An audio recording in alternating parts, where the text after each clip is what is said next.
Guess what? Yiling Xue felt something was wrong. A very ominous premonition washed over her. She looked down at her leg and saw that where she'd felt the prick just now, a little bit of blood was seeping out, staining her dress. And when she raised her head again, she saw Yin Lingwen holding out his palm. Between his index and middle fingers was a small needle head that hadn't been there before. You, what is this? Yiling Xue felt her heart was about to leap in her throat.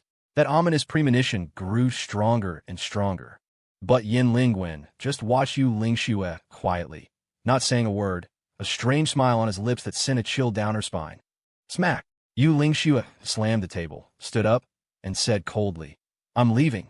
Yiling Xue took a few steps. Just then, her legs suddenly went weak. Her legs had suddenly lost all feeling. Her eyes widened. Without the support of her legs, her body pitched forward uncontrollably. Thud! Then, she fell directly to the ground. The fall made her gasp in pain, and she bit her lip. This. Yiling Xue came to her senses, opened her eyes, and enduring the pain, reached out to touch her legs. There was truly no sensation at all now. She couldn't feel their existence. She wanted to stand up, but couldn't. Her legs wouldn't obey her at all. At that moment, Yin Lingwen's voice drifted over slowly. Tisk TSK. What's wrong? Tired from shopping? We're too sleepy. You can't sleep here. There's a bed next door. Shall I take you? Yin Lingwen slowly rose, tapping his fingers on the tabletop. At this moment, that kind smile was completely gone, replaced by a bone-chillingly eerie grin. Yiling Xue was truly frightened now. She had fallen into a trap. Everything, all of it, was an act by Yin Lingwen. What caring for her feelings, being considerate of her difficulties, cheering her up, understanding her pain, playing along with her vigilance. It was all fake, all an act. Yiling Xue's face flushed red, completely red with anger. At the same time, anxiety, worry, fear, and anger piled up, making her body tremble uncontrollably. Yin Lingwen, you're not human. You bastard. A beast in human form. You faked all of this just to trick me. Yiling Xue screamed, on the verge of a breakdown. Seeing Yin Lingwen approaching her step by step, tears were already welling in the corners of her eyes. That's right. Isn't this fun? Ha ha ha. Yin Lingwen spread his hands, laughing maniacally. Then, he walked up to Yiling Xue, squatted down, and grabbed her by the hair, yanking her head up. This. Yiling Xue reached up, grabbing Yin Lingwen's wrist, clenching her teeth in pain, but there was nothing she could do. If she tried to pull his hand away, her own hair would be torn out. First, I'll let you lower your guard step by step. Watch you trust me more and more, and then I deliver a heavy blow, letting you fall from hope into despair. Isn't that fun? You bastard. Beast. Worse than an animal. Yiling Xue cursed, but her body trembled more violently, terrified to the extreme. Yin Lingwen, instead of getting angry, laughed. Good. Curse at me like this on the bed later. I'd love to hear it. Every time I see a woman's desperate face, that face of having no will to live, those eyes as if her heart has died, it just gets me going. Now that's fun. It was over. Yiling Xue could already imagine what she was about to go through. It was a hell worse than death. Not only would her body be violated, but her mind, her soul, would suffer wounds that could never heal. Right now, she truly felt like dying. Yiling Xue hadn't given up yet. She quickly fumbled in her bag for her phone. She had a call for help. Help! Yiling Xue had just typed one word when Yin Lingwen suddenly stood up and kicked at her hands. Smack! Yin Lingwen's kick hit Yiling Xue's hands. She cried out in pain, and the phone flew from her grasp, kicked to the side. She had only typed one word. Who she was sending it to, whether it had been sent, she hadn't seen. This time, it was truly over. Yin Lingwen's cold eyes stared intently at Yiling Xue, a hint of killing intent within them. Yiling Xue started to crawl towards the door, struggling. She knew screaming was useless. This was Yin Lingwen's territory. No one could save her. But she was still unwilling to give up. Seeing Yin Lingwen like this, he probably didn't intend to let her go. It was impossible that he would let her go back and call the police after violating her, which meant her chances of survival were slim. She still had her mother to take care of, a pregnant best friend to look after, and her aging grandparents to care for her. They all still needed her. She couldn't just end it all here. TSK, you really are tough. Most girls would be so desperate by now, they wouldn't even move. A strong girl, I don't dislike it. Yin Lingwen squatted down, reached out, and grabbed Yiling Xue's dress. Rip! The hem of her dress was instantly torn apart by Yin Lingwen's brute force. Her thighs were exposed. Yu Lingxue turned to face Yin Lingwen, gritting her teeth and clawing at him with both hands. Yin Lingwen directly grabbed her wrists. He flexed his arms, trying to control her. After struggling for a while, Yu Lingxue simply had no strength left. How could a woman like her be stronger than Yin Lingwen? Yin Lingwen used just one hand to pull both of Yu Lingxue's hands above her head, pinning them tightly to the floor. Then, with his other hand, he grabbed her throat. Cough, cough. Yu Lingxue immediately felt a retching sensation, coughed violently twice, her face instantly turning red from the lack of air. Damn it, you got some fight in you, huh? Yin Lingwen was also panting from the exertion. Then, he released his hand from her throat and pulled the leather belt from his waist. Then, he used the belt to tie Yu Lingxue's wrists tightly. Don't want a drink, do you? Fine. Yin Lingwen stood up and walked over to the room's wine cabinet. He took out a bottle of red wine, opened it, walked over to Yu Lingxue, and squatted down. Open your mouth. He grabbed Yu Lingxue's cheeks with one hand, forced her mouth open, and then poured the entire bottle of red wine in. Cough, cough, cough, cough. Yu Lingxue turned her head to the side, vomiting out the red wine. Even her nose was choked with it. All that wine forced down her throat nearly choked her to death. Madman. This person was a madman. Ugh. Cough, cough. Yu Lingxue was still coughing violently, unable to stop, and at the same time felt a fiery, burning sensation in her throat. Was that fun? Was it fun? Ha ha. Yin Lingwen pinched Yu Lingxue's cheeks, turning her head to face him, and stared viciously into her eyes. Yu Lingxue couldn't hold it in any longer. Tears streamed uncontrollably down her cheeks. Just do whatever you want. Stop torturing me. Yu Lingxue's tears flowed endlessly. Her eyes, filled with hatred, stared at Yin Lingwen. If looks could kill, Yu Lingxue's gaze would have torn him to shreds. No, no, no, that's no fun. Didn't I tell you? I want to see you. In despair. That's when I feel the most pleasure. Yin Lingwen's lips curved upward into a wicked smile, his fingers pinching Yu Lingxue's face red. Just then, Yin Lingwen seemed to think of something. He squinted, his smile growing ever more bizarre. He leaned in close to Yu Lingxue's ear and spoke softly. After I'm done with you, I'll send a letter to your mother in your name, saying you despise her for being poor and that she's not worthy of being your mother, so you should never contact each other again. Then, I'll use our business partnership as leverage to have your dad cut off all your mother's medical care, and let her go home quietly to wait for death. In an instant, Yu Lingxue seemed to turn to stone. Her eyes were wide, her mouth slightly agape, her expression frozen in place. Only the tears continued to flow, her pupils trembling slightly. Hey, that's it, just like that. Ha ha. Seeing Yu Lingxue like this, Yin Lingwen burst out laughing so hard he could barely breathe. However, Yin Lingwen had no intention of stopping there. He continued, Don't worry, I'll let you watch your mother die a painful death. I'll let you see the hatred in her eyes, see her regret ever giving birth to you, and finally, see her die of grief and despair. How about that? Isn't it fun? Yu Lingxue's psychological defenses were completely shattered.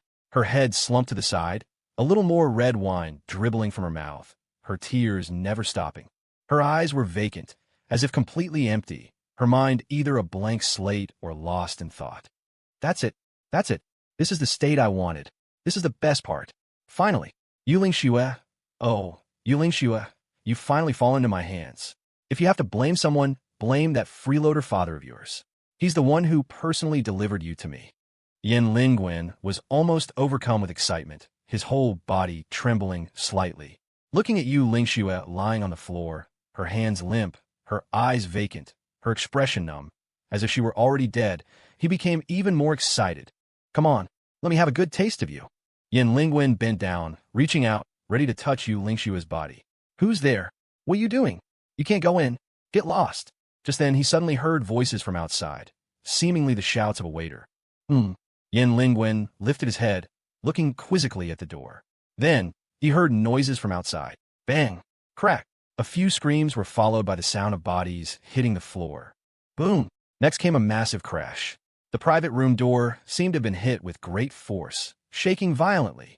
Yin Lingwen frowned, realizing something was wrong, and stood up, staring at the door.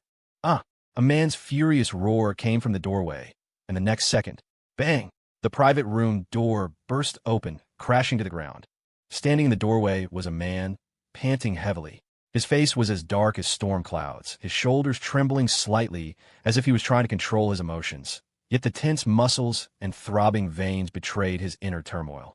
He walked in slowly, his steps heavy and forceful, each one seeming to leave an imprint of anger on the floor. His presence made the air in the room tense. Yu Lingxue seemed to snap back to reality in an instant, awakened by the loud noise. She looked towards the door and saw the man who had walked in. In a moment, her eyes flashed with surprise, and even joy. By cough cough. She had just started to speak when she was choked by the remaining red wine in her throat and started coughing. Yin Lingwen tilted his head, looked at the man at the door, let out a short, cold laugh, and said, "I was wondering who it was. Isn't this Bai Tsong, the great young master Bai?" The newcomer was none other than the eldest son of Juanheng Group's vice president, the first heir of the renowned Bai family of Dongzhu, Bai Tsong. Bai Tsong glanced at Yu Lingxue lying on the floor. At this moment, she was in a wretched state. The hem of her skirt was torn, her fair thighs exposed, but because she had no feeling in them, she couldn't cover herself. There was red wine on the corners of her mouth and on the floor. Her eyes were red from crying, filled with tears. Her face was flushed, and her wrists were tightly bound by a belt, so tight that her hand were turning a little purple from the lack of circulation. Seeing this, Bai Tsong's eyes narrowed, his gaze becoming a bottomless black. The temperature in the room seemed to drop with his fury. His hands were clenched so tightly that his knuckles turned white. His breathing grew heavier, each breath like a preparation for an explosion. "What brings young Master Bai here? You don't look like you're here for dinner. Or perhaps you've come to reminisce with me." An old elementary school classmate. Yin Lingwen slowly backed away. Then from behind the curtains in the room, he pulled out a metal baseball bat. Bai Tsong sneered and said lightly, "The person unanimously recognized as the biggest pervert in our entire elementary school class has the nerve to speak? Don't you know everyone hated you?" Yin Lingwen snorted. "Takes one to know one, doesn't it? How many boyfriends have you had? Can you still hold your shit in?" "Ha ha." Bai Tsong wasn't provoked in the slightest. He clenched his fists and said softly, "I'll beat you until you can't hold your shit in. Don't you worry." Yin Lingwen frowned and said in a low voice, "You really dare to hit me? You're willing to make an enemy of the Lingwen group? Ah, you really think the Bai family of Dongzhu is a pushover? TCH. Yin Lingwen clicked his tongue. He knew Bai Tsong was right. The Bai family's power in Dongzhu was not to be underestimated. Don't be fooled by his father being just a vice president of Juanheng. The weight of this vice presidency was something Yuing Hai, also a vice president, couldn't compare to. Outside of Juanheng, he was an absolute big shot, whereas Yuing Hai was nothing once he left Juanheng. In any case, Bai Tsong's family was truly strong enough to contend with their Lingwen group, and they wouldn't back down. "Is Yu Lingxue really worth all this? You like her? What? You don't like men anymore?" Yin Lingwen toyed with the baseball bat in his hand, tilting his chin up as he spoke mockingly. "Is there any need to talk so much to a pervert?" Bai Tsong started to take off his jacket. Underneath, he was wearing a short-sleeved shirt. Although not as bulky as Zhou Heng and not looking particularly strong, his muscles were very well defined. You could see he wasn't huge, but he looked very solid. Then Bai Tsong threw his jacket down, covering Yu Lingxue's legs. He shot her a look, a faint smile on his lips. "Treat me to a meal after this is over. That's not too much to ask, right?" In an instant, Yu Lingxue's little heart began to beat faster, as if her soul had been touched. She cleared her throat, struggling to produce a hoarse sound. "Oh, okay. A meal. You should go home and eat that guy's DCK." Yin Lingwen suddenly roared, lunging forward. The metal baseball bat, whistling through the air, swung with full force at Bai Tsong. Thud! A dull thud echoed as the bat slammed hard against Bai Tsong's arm. Bai Tsong's body shuddered, and he swayed to the side. But that was it. He didn't even move his feet. He just sniffed, frowned, gritted his teeth, and didn't even make a sound. Yin Lingwen's eyes widened in disbelief, staring at Bai Tsong. His bat was solid. He hit Bai Tsong with all his strength, and he didn't even move. What was with this guy? Did he not feel pain? Put some muscle into it. Didn't you have breakfast? Oh, I forgot. You're just a weakling who only knows how to bully women, a coward who would cry for his mommy when getting a shot as a kid. Bai Tsong spoke slowly, his tone filled with disdain. "Oh, we'll see if your mouth is tougher, or if this bat of mine is." Yin Lingwen was successfully enraged, his face flushing red. He raised the bat and swung it at Bai Tsong's face. But Bai Tsong quickly moved forward, thrusting out his fist and punching him hard in the stomach. Thump! The punch landed solidly. Yin Lingwen's face instantly turned pale, his features contorted in agony. He doubled over, clutching his stomach, almost unable to straighten up. "See? I told you." Still just as scared of pain. Baitsong snatched the bat from Yin Lingwen's hand and tossed it aside. He disdained using such a thing. He had to beat Yin Lingwen to a pulp with his bare fist to vent his anger. Then Baitsong kicked Yin Lingwen to the ground, straddled him, clenched his fists, and punched him in the face again and again. Thump, thump, ah! Each punch made Yin Lingwen scream in pain. His legs thrashed, and his fists flailed wildly at Baitsong. But Baitsong didn't make a sound, just gritting his teeth, unmoving. His hands didn't stop, continuously pummeling Yin Lingwen's face. "Get off! Go to hell! Go to hell! Go to hell! You damn FG!" Yin Lingwen screamed in agony, tears welling in the corners of his eyes. His punches had no effect on Baitsong. Instead, they just made his own hands hurt. "Shut up! You damn pervert!" Baitsong punched Yin Lingwen directly in the mouth, making him howl loudly. "Hey, come quick! Protect the young master." Just then, 5 or 6 men burst in from outside. Seeing Baitsong straddling Yin Lingwen and beating him, they rushed over. The 5 or 6 men tried to pull Baitsong off, but Baitsong's hands were clamped tightly around Yin Lingwen's neck. The harder they pulled, the harder Baitsong squeezed. Gag! Yin Lingwen was being choked so hard his tongue was sticking out. He slapped the floor frantically, struggling like a fish out of water. Seeing this wasn't working, the men let go of Baitsong and stopped trying to pull him off. Instead, they started punching and kicking him. Baitsong's body was being pummeled by 5 or 6 pairs of fists and feet, making his body shake, but he kept his mouth shut, gritting his teeth so hard the veins on his temples bulged. Even so, Baitsong continued to beat Yin Lingwen relentlessly. His eyes were fixed only on Yin Lingwen, with a single purpose: to beat him viciously. Yin Lingwen was on the verge of losing consciousness, his face beaten askew, saliva mixed with blood dribbling from his mouth. His arrogance had been beaten out of him, replaced by the fear brought on by the pain. He thought Baitsong was a lunatic. He felt no pain, his body was incredibly tough, and he couldn't be pulled off. It's not the opponent's skill you fear, but their fearlessness, their willingness to die. This guy was really trying to kill him. Was there no one who could pull this lunatic off of him? Yin Lingwen opened his eyes and looked around. Suddenly, he saw Yu Lingxue laboriously crawling with her arms, trying to get to the door to grab her phone. Yin Lingwen's eyes widened. If Yu Lingxue got her phone and called the police, the whole thing would be exposed. "Quick!" Yin Lingwen suddenly raised his hand, pointing at Yu Lingxue by the door, and yelled, "Forget this lunatic. Go beat that woman for me. Beat her half to death." At these words, both Baitsong and Yu Lingxue froze, looks of shock on their faces, not expecting Yin Lingwen to suddenly shift his target to Yu Lingxue. The men froze for a moment, then turned to look at Yu Lingxue. Seeing her pathetic state on the ground, and being a beautiful woman, they were honestly a bit hesitant to strike. But this was Yin Lingwen's order, and they had to obey. The men immediately shifted their target and moved menacingly towards Yu Lingxue. "Ah!" Yu Lingxue screamed, covering her head and curling up in fear. "Tisk!" Baitsong frowned, immediately rushing forward. Ignoring the pain in his body, he threw himself over Yu Lingxue. Yu Lingxue was startled. She opened her eyes and saw Baitsong's face, right in front of hers. He had used his own body to shield her tightly. "Baitsong!" Baitsong stared into Yu Lingxue's panicked eyes, and in a very soft voice, said in her ear, "It's okay now. Don't be afraid." Thump!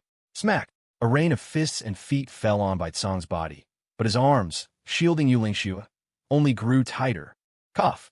TSK! Hiss! Baitsong was about to grind his teeth to dust. There was blood on his white teeth, but it was hard to tell if it came from his throat or if he'd bitten his own lip.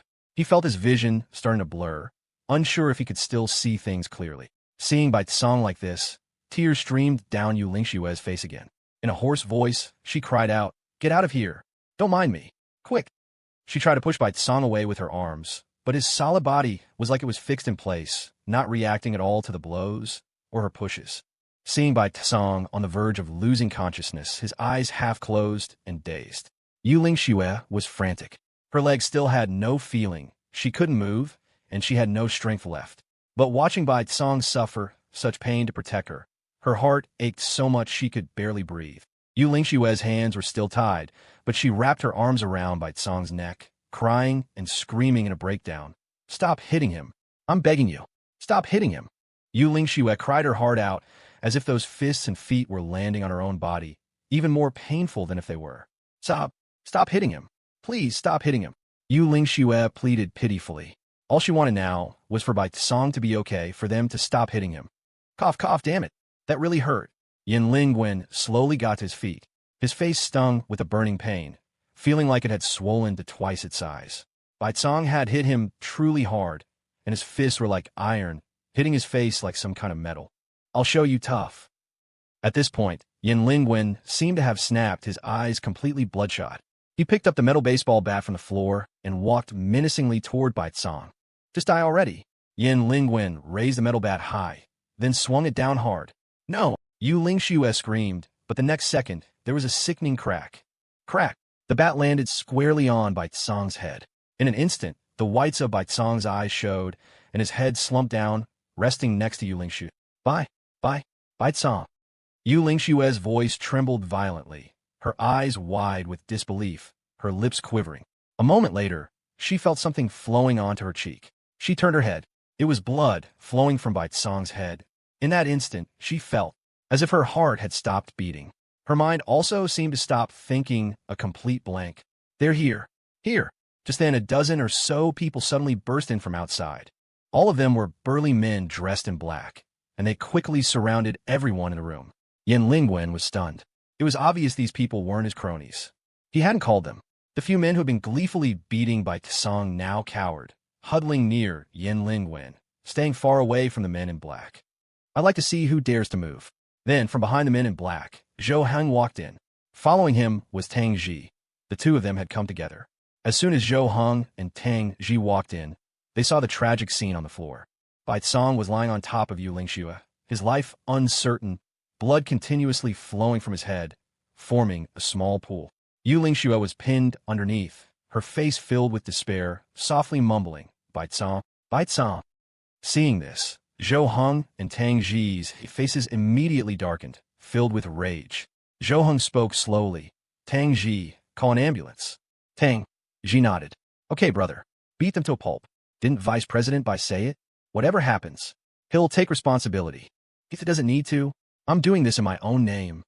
Zhou Heng ripped off his jacket, revealing his powerful physique.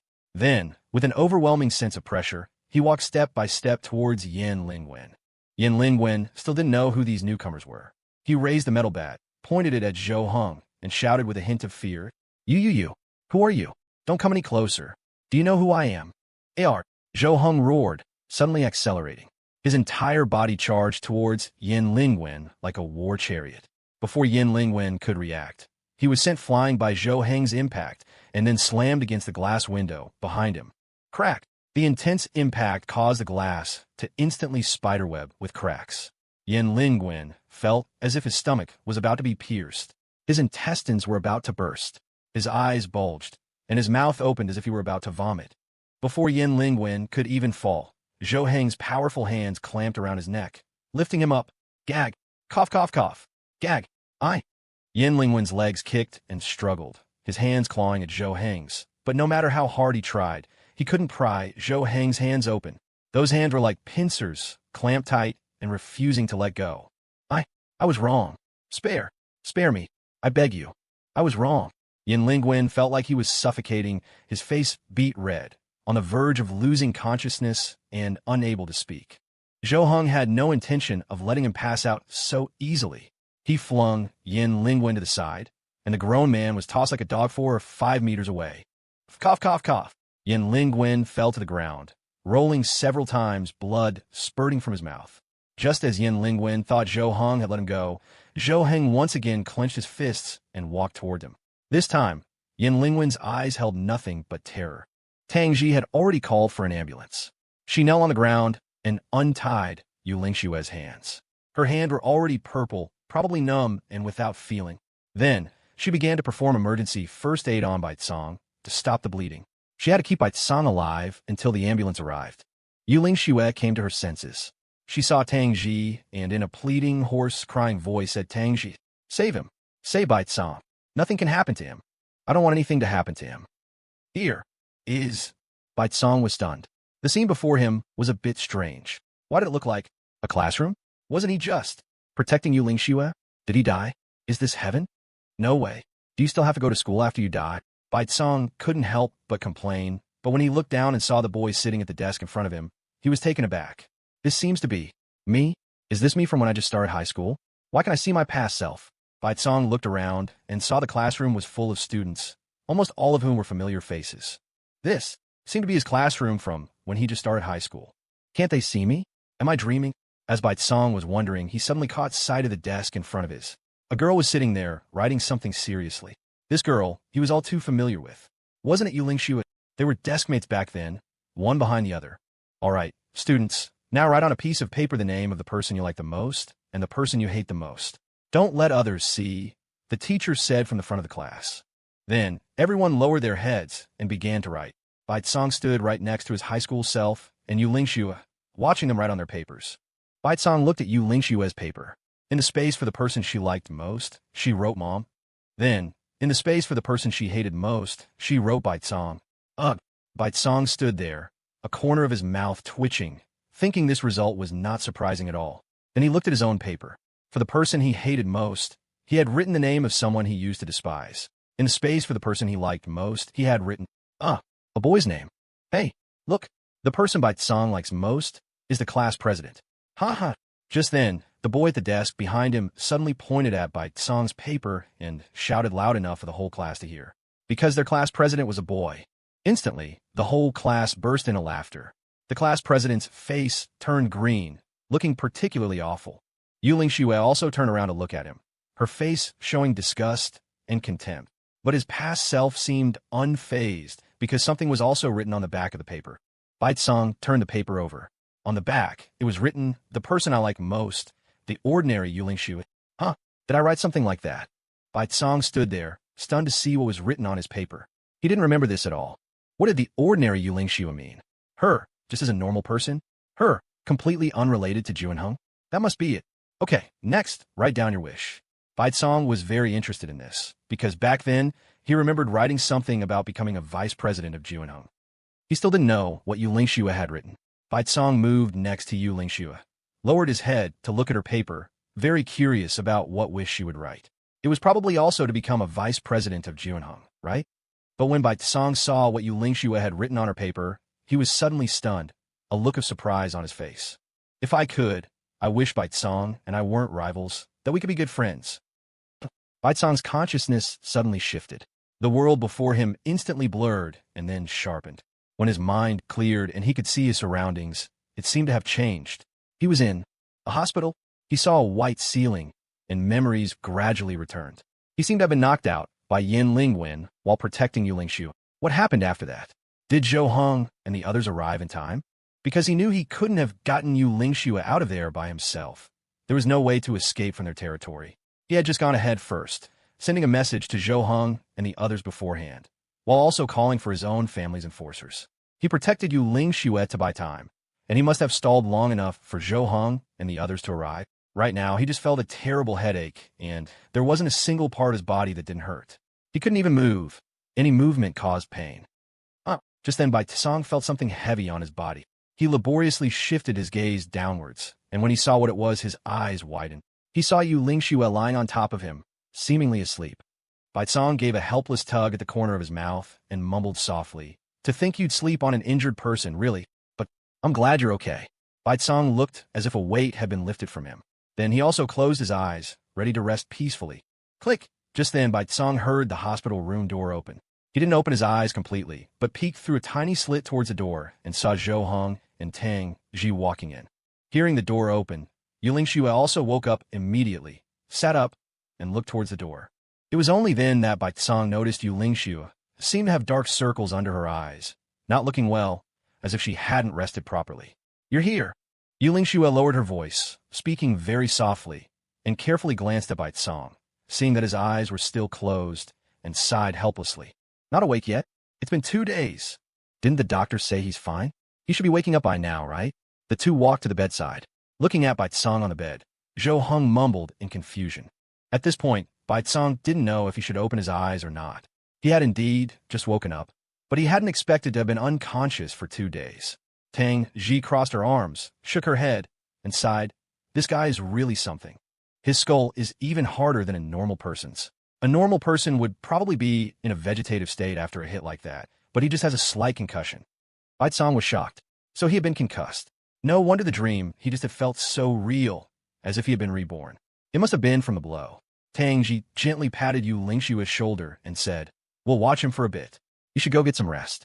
You've been here taking care of him without sleep for 2 days. You were injured too. Don't wear yourself out. She has been here taking care of me this whole time." Baitsong, with his eyes closed, was a little surprised to hear Tang Ji's words. No wonder he saw her sleeping on him. She must have been exhausted. "I'm fine. I just took a little nap. I'm not that tired now."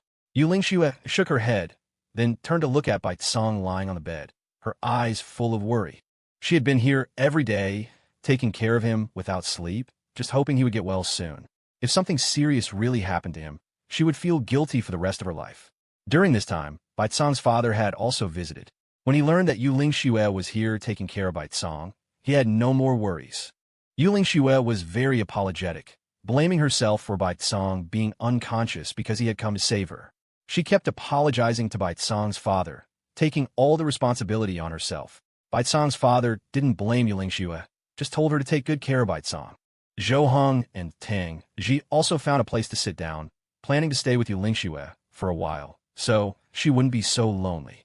Zhou Heng smiled with interest and asked, "Hey, I remember you two used to hate each other, right? Like a pair of nemeses, always bickering whenever you met. How did you get so close now?" Yu Lingxue was caught off guard by the question, a slightly embarrassed look on her face. She and Baitsong really did seem like enemies before. But deep down, they both knew they were only on opposing sides because of their families. Otherwise, there was no deep-seated hatred between them. After their rivalry ended, they stopped being hostile to each other, and after so many years, their relationship had gotten better and better. Tangji picked up the conversation, saying, "Baitsong is a pretty good guy. It's just that before. He had a bit of a dark past, but it's not a big deal anymore." Oomph. At that moment, Baitsong, lying there, suddenly let out a soft groan, instantly drawing the attention of the three, their gazes shifting towards him.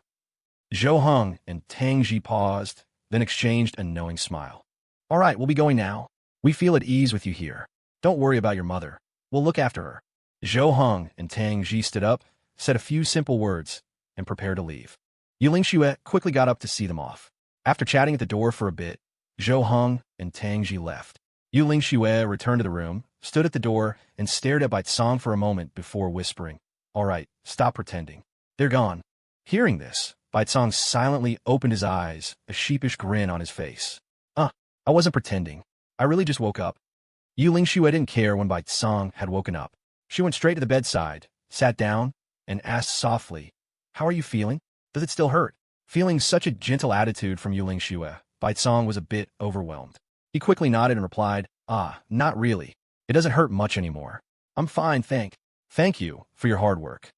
It's fine, it's what I should do. Thank you for saving me." The two fell into silence, seemingly reminiscing about what had happened. Even now, Yu Lingxue felt a slight pain in her throat. The red wine forced down her throat, and her heart-wrenching cries had done a lot of damage to her vocal cords. "Are you hungry?" After a moment, Yu Lingxue suddenly spoke up and asked. Baitsong paused for a moment. He was indeed very hungry, so he replied, "A little. Then wait for me a moment." Yu Lingxue left the room. About an hour later, she returned with a meal box in her hand. She sat down next to Baitsong, opened the box, and said softly, "Be careful. Eat slowly. Don't choke." Then, she began to feed Baitsong with a spoon, one bite at a time. It was the first time Baitsong had received such treatment. He didn't dare to speak, but every time he saw Yu Lingxue's serious face as she fed him, he felt an indescribable feeling. "Did you make this yourself?" Yu Lingxue nodded. You're lacking nutrients right now. I have to cook for you personally." "All right, thank you.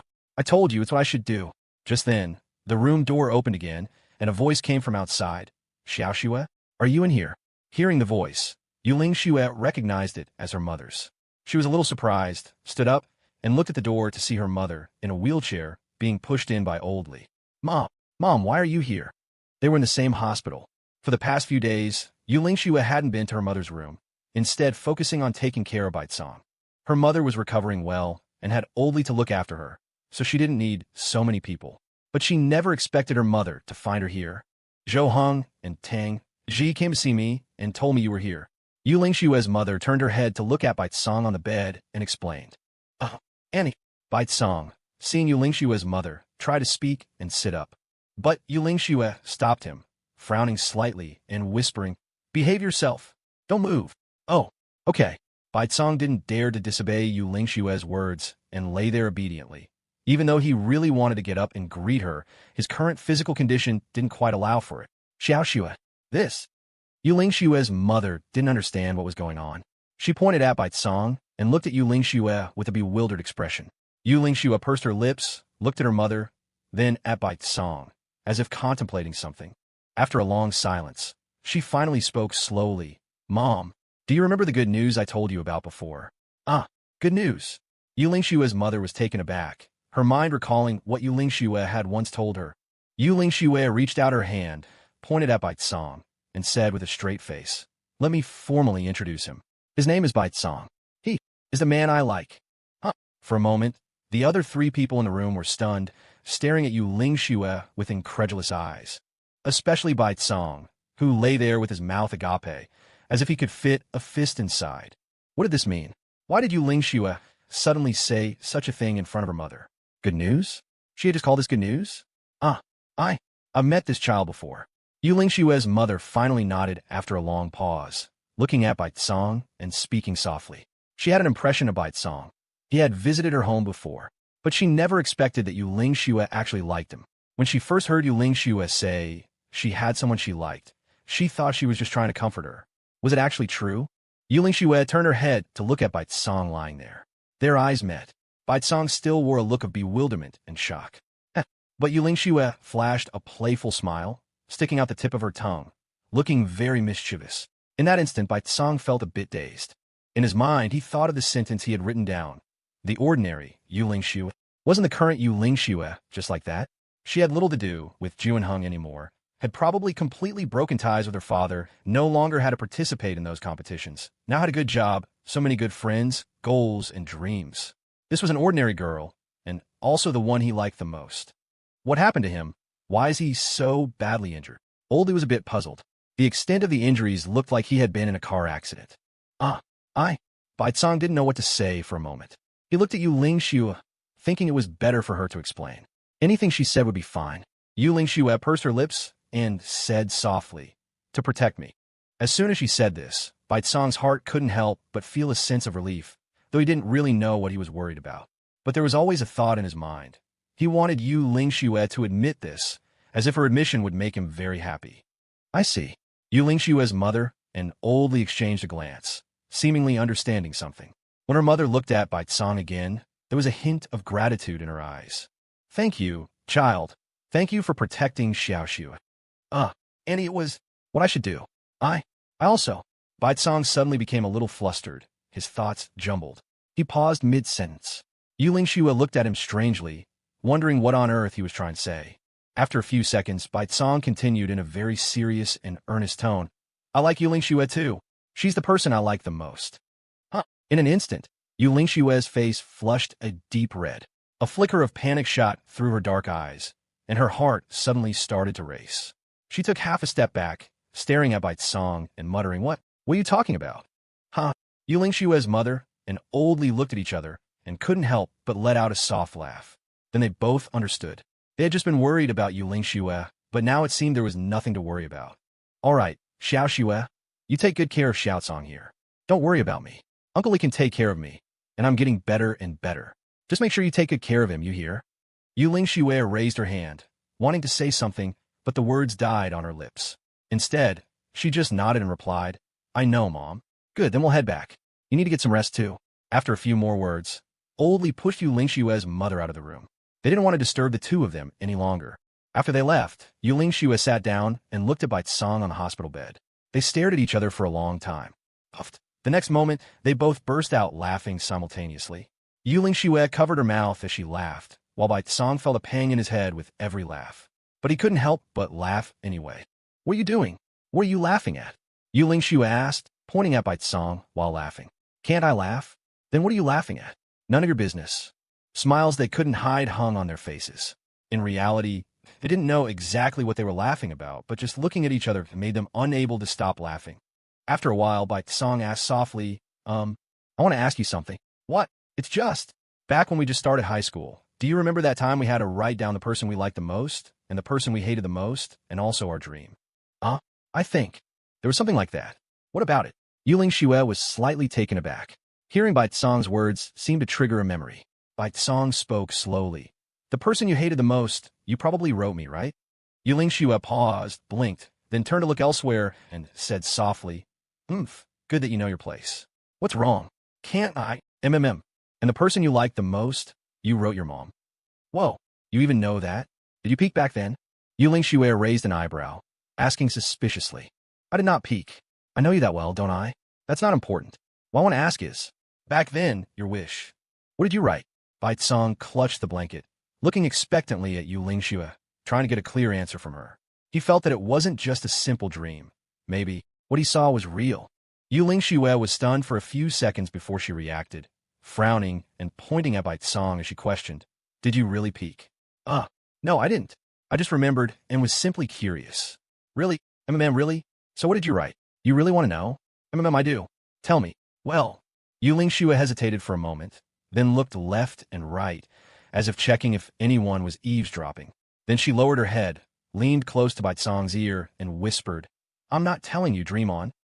Bai Song was stunned. He looked at Yuling Xue's face and saw her triumphant expression. Come on, just tell me. What's there not to tell? I want to know. All right. Yuling Xue waved her hand, nodding with a hint of helplessness. Then, she slowly reached out her hand, gently placing it on top of Bai Song's. Bai Song's eyes widened in surprise. He then saw Yuling Xue lower her head slightly and say in a very small voice, What I wrote was this. Under Yuling Xue's meticulous care, Bai Song recovered quickly. His body's self-healing ability was very strong. In just a few days, he was able to stand up and walk on his own. Before that, things like going to the bathroom were a bit awkward. Yuling Xue was very considerate, always stepping out to let a nurse take care of him when he needed to use the restroom. One day, Yuling Xue and Bai Song were eating together in the hospital room. Their relationship had grown closer and closer. In fact, after they both confessed their feelings for each other, they were just one step away from breaking through that last thin layer of paper, just shy of making their relationship official. Hurry up and get well, then we can go and properly thank Zhou Heng and Imengran. If it weren't for them, we'd both be done for. I know that, don't worry. By the way, how is Lingwen Group?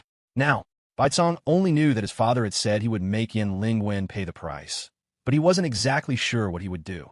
Yuling Xue thought for a moment, nodded, and said, Right now, Lingwen Group is already in a crisis. It's in a completely hostile relationship with Juanheng and your family. I don't know the specifics. For Yuling Xue, the most unavoidable thing right now was the constant stream of calls from her father. She heard from Zhou Hong that Yu Yinghai was under immense pressure at Juanheng recently and had practically stopped coming to work. It seemed Lingwen Group was pressuring him. He didn't have the power of the Bai family, and Lingwen Group was picking on the weak, so Yu Yinghai had become their punching bag.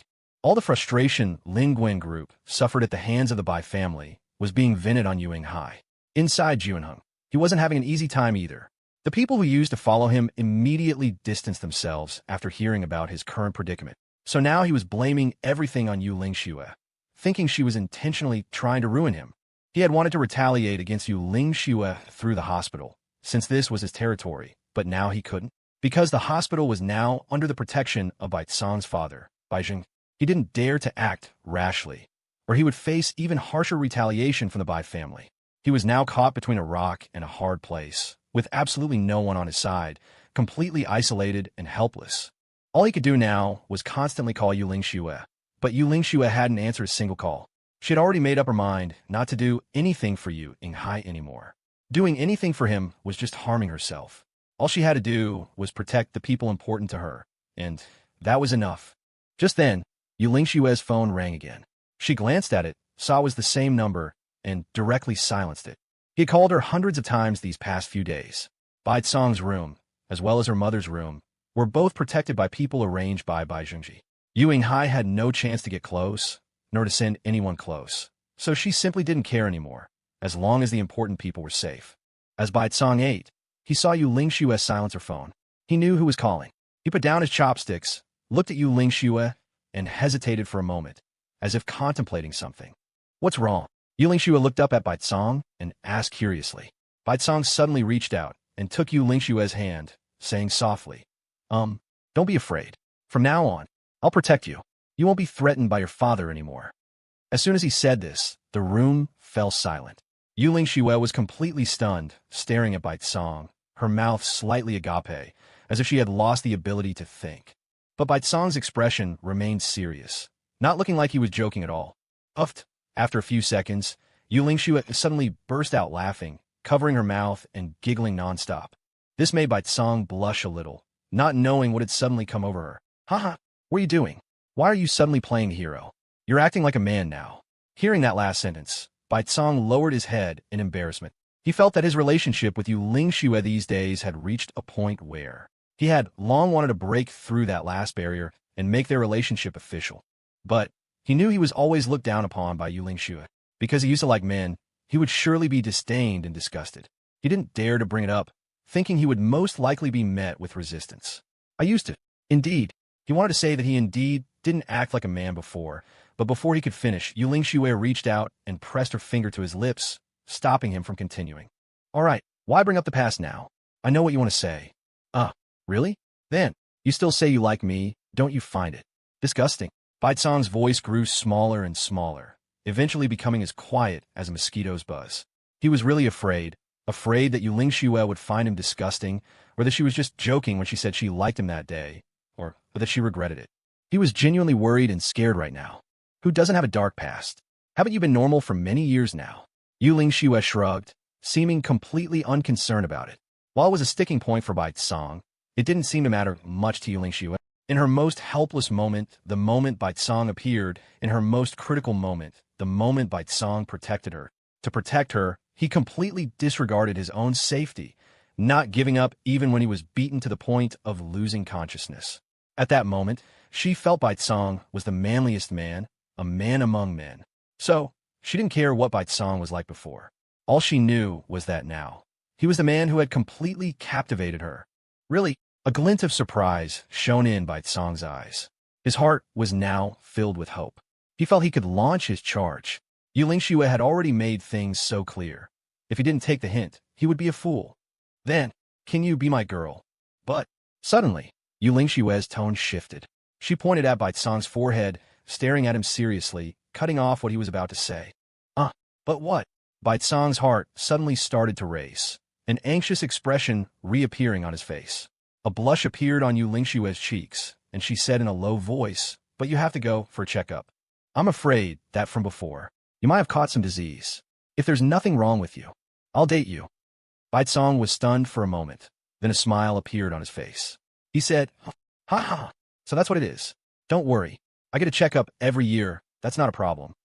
About half a month later, Tianheng, Huzhou, a car slowly pulled up to the company entrance. The passenger door opened, and the person who got out was Yu Lingxue. Her demeanor was completely different now, with a smile on her face, looking sunny, optimistic, and cheerful. She was carrying several bags of things. Looking at the company she hadn't been back to for over a month, she felt quite excited. She had long wanted to come back to work. During this time, she had spoken with Yin Mingran many times, and Yin Mingran always told her not to rush, that she could rest as long as she wanted.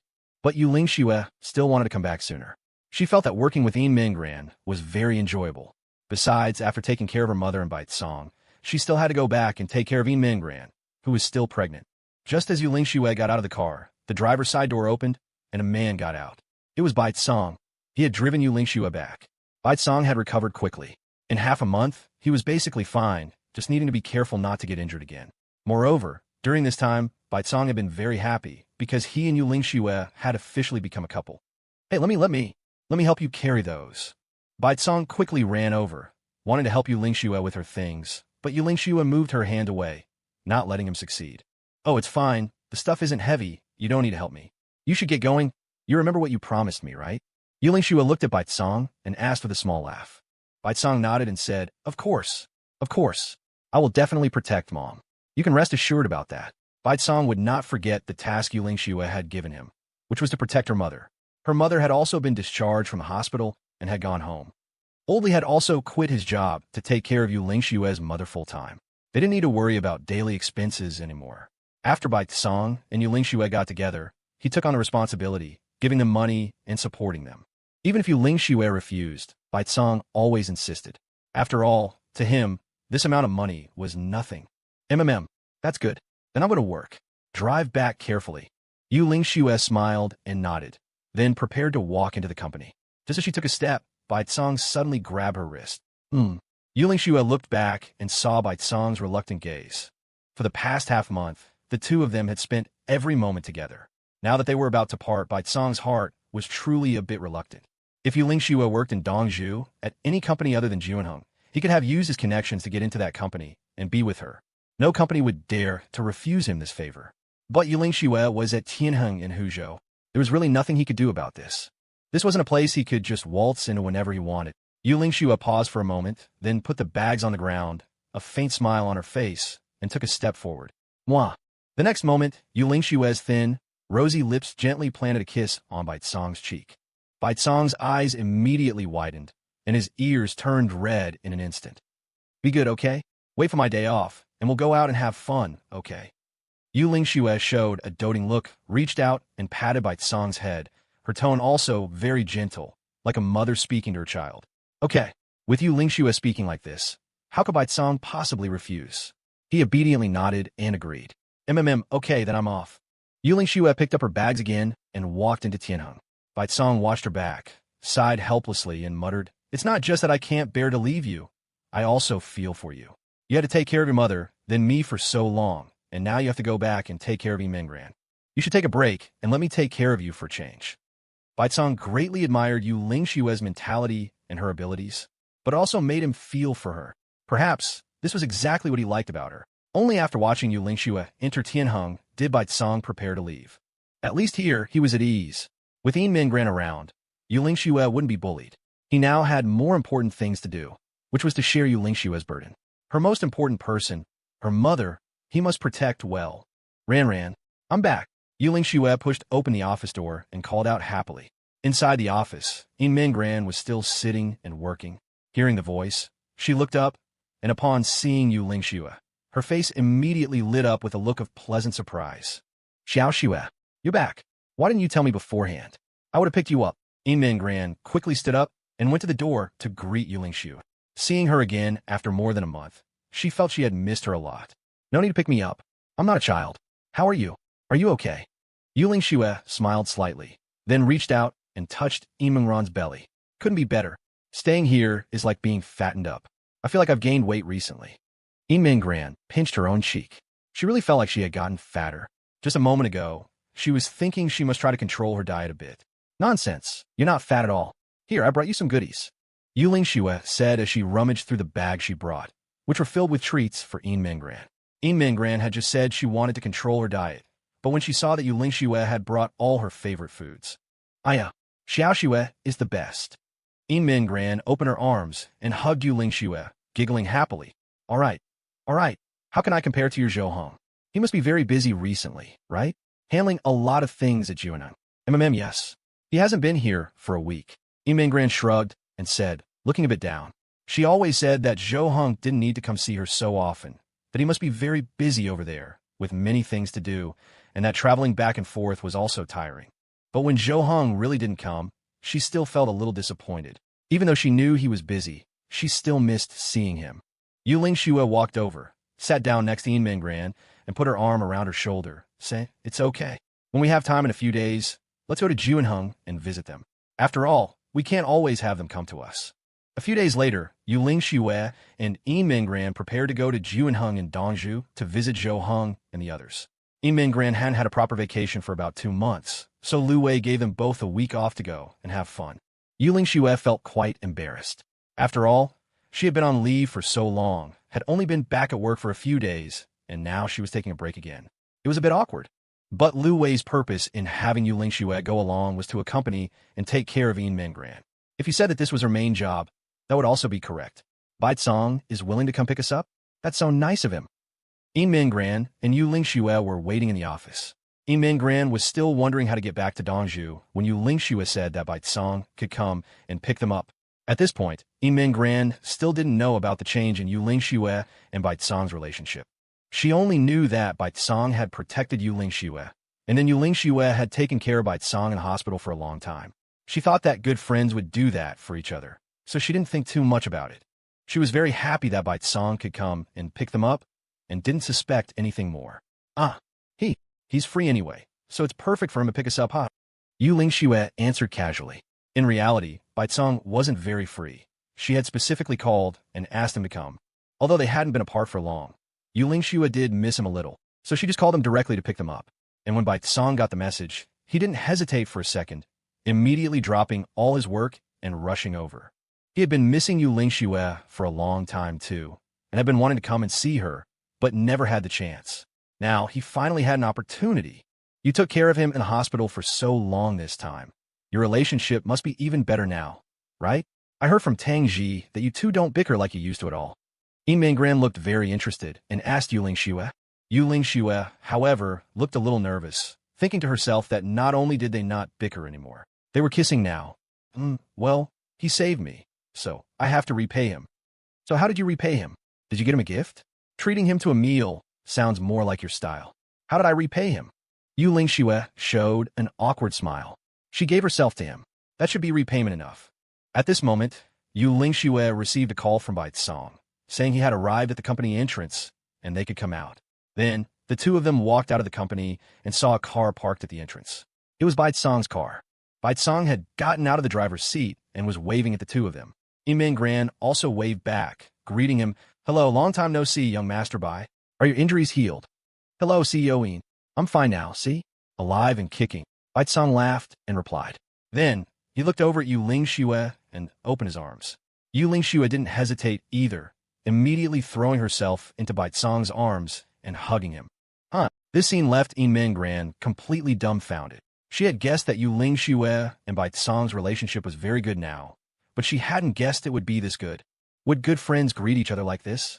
It seemed more like something two girls would do. Get in the car. After hugging for a moment, they separated. Bai Song opened the car door and said to Yin Mingran, Oh, okay. Yin Mingran sat in the back of the car, while Yuling Shue sat in the passenger seat. After the car started, Yin Mingran was still a bit curious. She wanted to ask about the hug. Just then, Yuling Shue spoke first, asking, How's my mom? Bai Song glanced at Yuling Shue and replied, Don't worry, I've arranged everything perfectly. I bought a house, and I've already let Uncle and Annie move in. I've also arranged for protection, so there will be absolutely no danger. Bought a house? What are you doing? Who told you to buy a house? Spending money recklessly again. And my mom? Really, why didn't she stop you? Annie tried to stop me, but I insisted on buying. They couldn't do anything in the end. Yuling Shue was complaining about Bai Song in a gentle, coquettish way, while Bai Song was smiling dotingly. No matter what Yuling Shue said, he responded the same way. This made Yin Mingran feel that something was off. The relationship between these two was a bit too good. A relationship like this seemed to have surpassed that of ordinary good friends. Can I ask a presumptuous question? After a while, Yin Mingran really couldn't contain her curiosity anymore and asked in a small voice. Hearing Yin Mingran speak, Bai Song and Yuling Shue's voices suddenly stopped, as if they had been forcibly silenced. What question? Yuling Shue turned her head awkwardly to look at Yin Mingran and asked. It's just, looking at the two of you now, you seem to be a couple? Are you together? Yin Mingran's sudden question caught Yuling Shue completely off guard.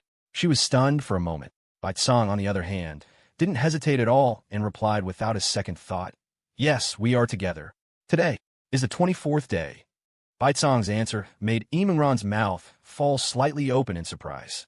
As for Yuling Shue, in an instant, a faint blush spread across her cheeks, and even her delicate earlobes turned red. But Bai Song looked triumphant, speaking with complete confidence, as if he didn't need to think twice about saying such a thing. Well, you two. Xiao Shue, why didn't you tell me about something like this sooner? That's not very friendly. Yin Mingran said this, but there was no hint of complaint in her tone. She was still smiling. She actually thought it was a happy occasion. She didn't understand why Yuling Shue hadn't told her. There was no need to hide it all. Yuling Shue pursed her lips and mumbled, I was thinking of telling you all after a while. It's been 24 days, okay. How much longer were you going to wait? Never mind. In that case, to celebrate you two getting together, I'll treat you both to a meal when we arrive, and I'll pick out some gifts for you too. You've been hiding it from me for so long. No refusing, okay. Afterwards, The three of them arrived at Dongzhou, preparing to go to Juanheng to find Zhou Heng and Tang Ji. Learning that they were busy today and would only have time after work, Yiming Gran and the other two decided to go shopping first and wait for Zhou Heng and Tang Ji to finish. Thus, it turned into a scene where Yiming Gran and Yuling Xue were shopping and chatting happily in front, while Baicong followed behind, carrying their things. Despite this, Baicong was very happy. As long as he could be with Yuling Xue, he was content. So how'd you two get together? Tell me the details. Yiming Gran was very interested in this matter, so she kept asking Yuling Xue, hoping to get an answer from her. Yuling Xue thought for a moment, but didn't know how to begin. She felt that her getting together with Baicong was very natural, as if there wasn't much of a story to it. It was just that he saved her regardless of the danger, and then she fell hopelessly in love with him. Thinking of this, Yuling Xue glanced back and saw Baicong following closely behind. When he saw her turn around, he immediately smiled, quickened his pace, and hurried to catch up. After catching up, he asked, "Are you guys thirsty? I'll go buy some water." "Oh, you go ahead then. Give me the things to carry." Yuling Xue reached out, wanting to take the things from Baicong's hands, but Baicong shook his head and said, "It's fine, no need. You two just enjoy your shopping. I'll carry the stuff. I'm going to buy water now, be right back." After speaking, he turned and left, moving quickly so as not to keep them waiting.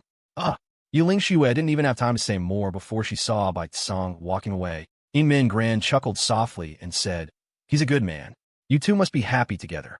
An expression of happiness couldn't help but appear on Yuling Xue's face. "He is good, but sometimes he's a bit silly, not very smart." "Who says? You didn't even say a word, and he guessed you were in danger, found you just in time, and even called for backup in advance. He wasn't afraid to face so many people. Isn't that both courage and wisdom?" Yuling Xue was stunned for a moment.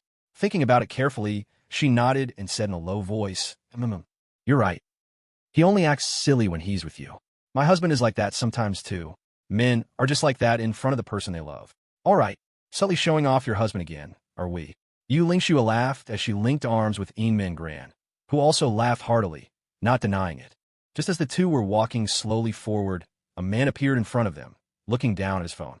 He didn't seem to notice the two women approaching and bumped directly into Yuling Xue's shoulder. "Hey!" Yuling Xue staggered from the impact, turned around, and frowned, staring at the man with displeasure. The man immediately bowed his head and apologized. "I'm sorry. I wasn't looking where I was going. My sincerest apologies." Yiming Gran was also a bit unhappy, staring at him and saying, "Really? Be more careful." Right. Sorry." After speaking, the man hurriedly left, going down the escalator without looking back. Yiming Gran found it a bit strange, but didn't think much of it. She looked at Yuling Xue and asked, "Are you okay?" I'm fine. It was just a bump." Yuling Xue shrugged and adjusted her bag, which had slipped down from the bump. But as she did, a small vial of potion, which had appeared on her bag at some point, fell inside. After a while, Baicong returned with water for them. The three shopped for a bit longer, and seeing that it was about time, they headed out to pick up Zhou Heng and the others from work. At the company entrance, the three waited. When it was time to get off work, they saw many employees leaving one after another. After a busy day, they had finally reached their happiest time, but most of their faces were weary, unable to even smile. "Hey, I see them." Just then, Yuling Xue saw Zhou Heng and Tang Ji walking behind the others. Yiming Gran hurried forward, looking eagerly inside, wanting to be the first to see Zhou Heng. Yuling Xue waved to them first, and they both saw her. However, Zhou Heng and Tang Ji just nodded slightly. It wasn't until Zhou Heng saw Yiming Gran that a smile appeared on his face, and he quickened his pace. "Wifey." Zhou Heng came to Yiming Gran and hugged her. The two embraced tightly, finally assuaging their longing for each other. Tang Ji glanced at Yuling Xue and Baicong, narrowed her eyes, and said softly, "Are you two together now?" Yes, we are." Yuling Xue didn't explain much this time, simply nodding in acknowledgement. "All right, as expected." Tang Ji wasn't as surprised as Yiming Gran. After all, she could have guessed something like this. Zhou Heng and Yiming Gran separated for a moment and looked at Baicong and Yuling Xue behind them. His expression changed involuntarily. Although it was just for an instant, Yuling Xue caught it. She was a bit surprised, not knowing what was going on. That momentary change in his expression was as if she had done something wrong. This left Yuling Xue puzzled and a little uneasy. She began to wonder if she had done something wrong. Was it about being with Baicong? That couldn't be it. Was it that she had taken a long leave of absence and hadn't taken care of Yiming Gran? That was a real possibility, but Zhou Heng wasn't the type to get angry over something like that, was he? Yin Min Gran didn't notice Zhou Heng's change. She tugged his arm and said softly, "Hubby, let's go. Let's treat them to dinner to celebrate Xiao Shui and Bai Song getting together." Zhou Heng looked at Yin Min Gran, slightly taken aback, then nodded and said, "Ah, okay." Changing the subject, he frowned slightly and asked, "How have you been feeling lately? Are you uncomfortable anywhere?" "Uncomfortable? No, I'm fine." Yin Min Gran was a bit puzzled, not knowing why Zhou Heng would suddenly ask this, but she was indeed perfectly fine. Zhou Heng's brow relaxed a little. He said, "That's good. Remember, if you feel uncomfortable anywhere, you must tell me right away, okay?" "Oh, okay, I know." Although Yin Min Gran didn't understand, she still nodded obediently and agreed. Afterwards, the group left. It was dinner time, and they planned to eat first. Along the way, Zhou Heng and Yin Min Gran talked a lot. Most of it was Zhou Heng asking Yin Min Gran if anything was unusual lately. This made Yin Min Gran even more confused. She thought hard, but couldn't think of anything unusual about herself. But Zhou Heng seemed very worried that something might be wrong with Yin Min Gran. The group arrived at a restaurant to eat. They sat in a private room. A waiter came in and asked what they would like to order. Just then, Tang Ji held up her hand, interrupting the waiter, and said, "We won't order just yet. We have something to discuss. We'll order later." "All right." The waiter nodded, left the private room, and closed the door. This left Yu Lingxue, Bai Song, and Yin Min Gran a bit puzzled, not knowing what they had to say. Especially Yu Lingxue, who had sensed something was wrong. Her expression turned serious. She had a bad premonition, a feeling that this matter seemed to be related to her. This feeling was very strong. She felt she was probably not mistaken. "Xiao Shui." As expected, Tang Ji began to speak slowly. Her first words were directed at Yu Lingxue, calling her name softly. The sound made Yu Lingxue shiver instantly, as if she'd caught a chill. What's wrong?" Yu Lingxue forced herself to remain calm, smiling as if nothing was wrong. "Lately, have you and your dad? How is your relationship with Vice President Yu? Has he contacted you to say anything?" Yu Lingxue subconsciously frowned slightly. She hadn't expected it to be something related to her father. In that case, it wasn't too strange. Her father must have been up to some new trick. "No. A while ago, he kept calling me, but I knew what he would say, so I didn't answer at all." I can vouch for that. I've been with her the whole time. She hasn't answered her phone, ignoring it every time." Bai Song also nodded, corroborating Yu Lingxue's statement from the side. He also realized the atmosphere was a bit off. Tang Ji looked at Zhou Heng and gave him a look. Zhou Heng understood and took something out from his coat. "What's this?" "A recording pen." Tang Ji took it, placed it on the table, and continued, "For a while now, I've been trying to investigate Yu Hai. His strange behavior forced me to pay attention. I secretly planted a bug in his office, and now everything is on this recording pen." Then, Tang Ji reached out and turned on the recorder's playback function. "President Yu, what should we do now? If this goes on, there'll be no place for us in Jiunan. Don't worry. What's there to panic about? I still have a final resort, and it's already in motion." "A final resort? You still have a way to turn the tables?" "Of course. Even now, things are still under my control." "How do you think that kid from the Bai family knew Xiao Shui was in danger?" "It was Xiao Shui's plan, of course. She used a fake love letter to deceive him, and sure enough, he took the bait. Now the Bai family and the Lingwen group are successfully at war. This self-injury ploy was used well. It's just a pity my daughter had to suffer." Hearing this, Yu Lingxue, Bai Song, and Yin Min Gran all showed expressions of utter shock, completely stunned by the recording. Bai Song's head was buzzing, his mind a complete blank, unable to think at all. A fake love letter? The love letter he saw that day was fake, fabricated by Yu Lingxue in Yin Lingwen's name? Was this some kind of conspiracy to make his family go to war with the Lingwen group?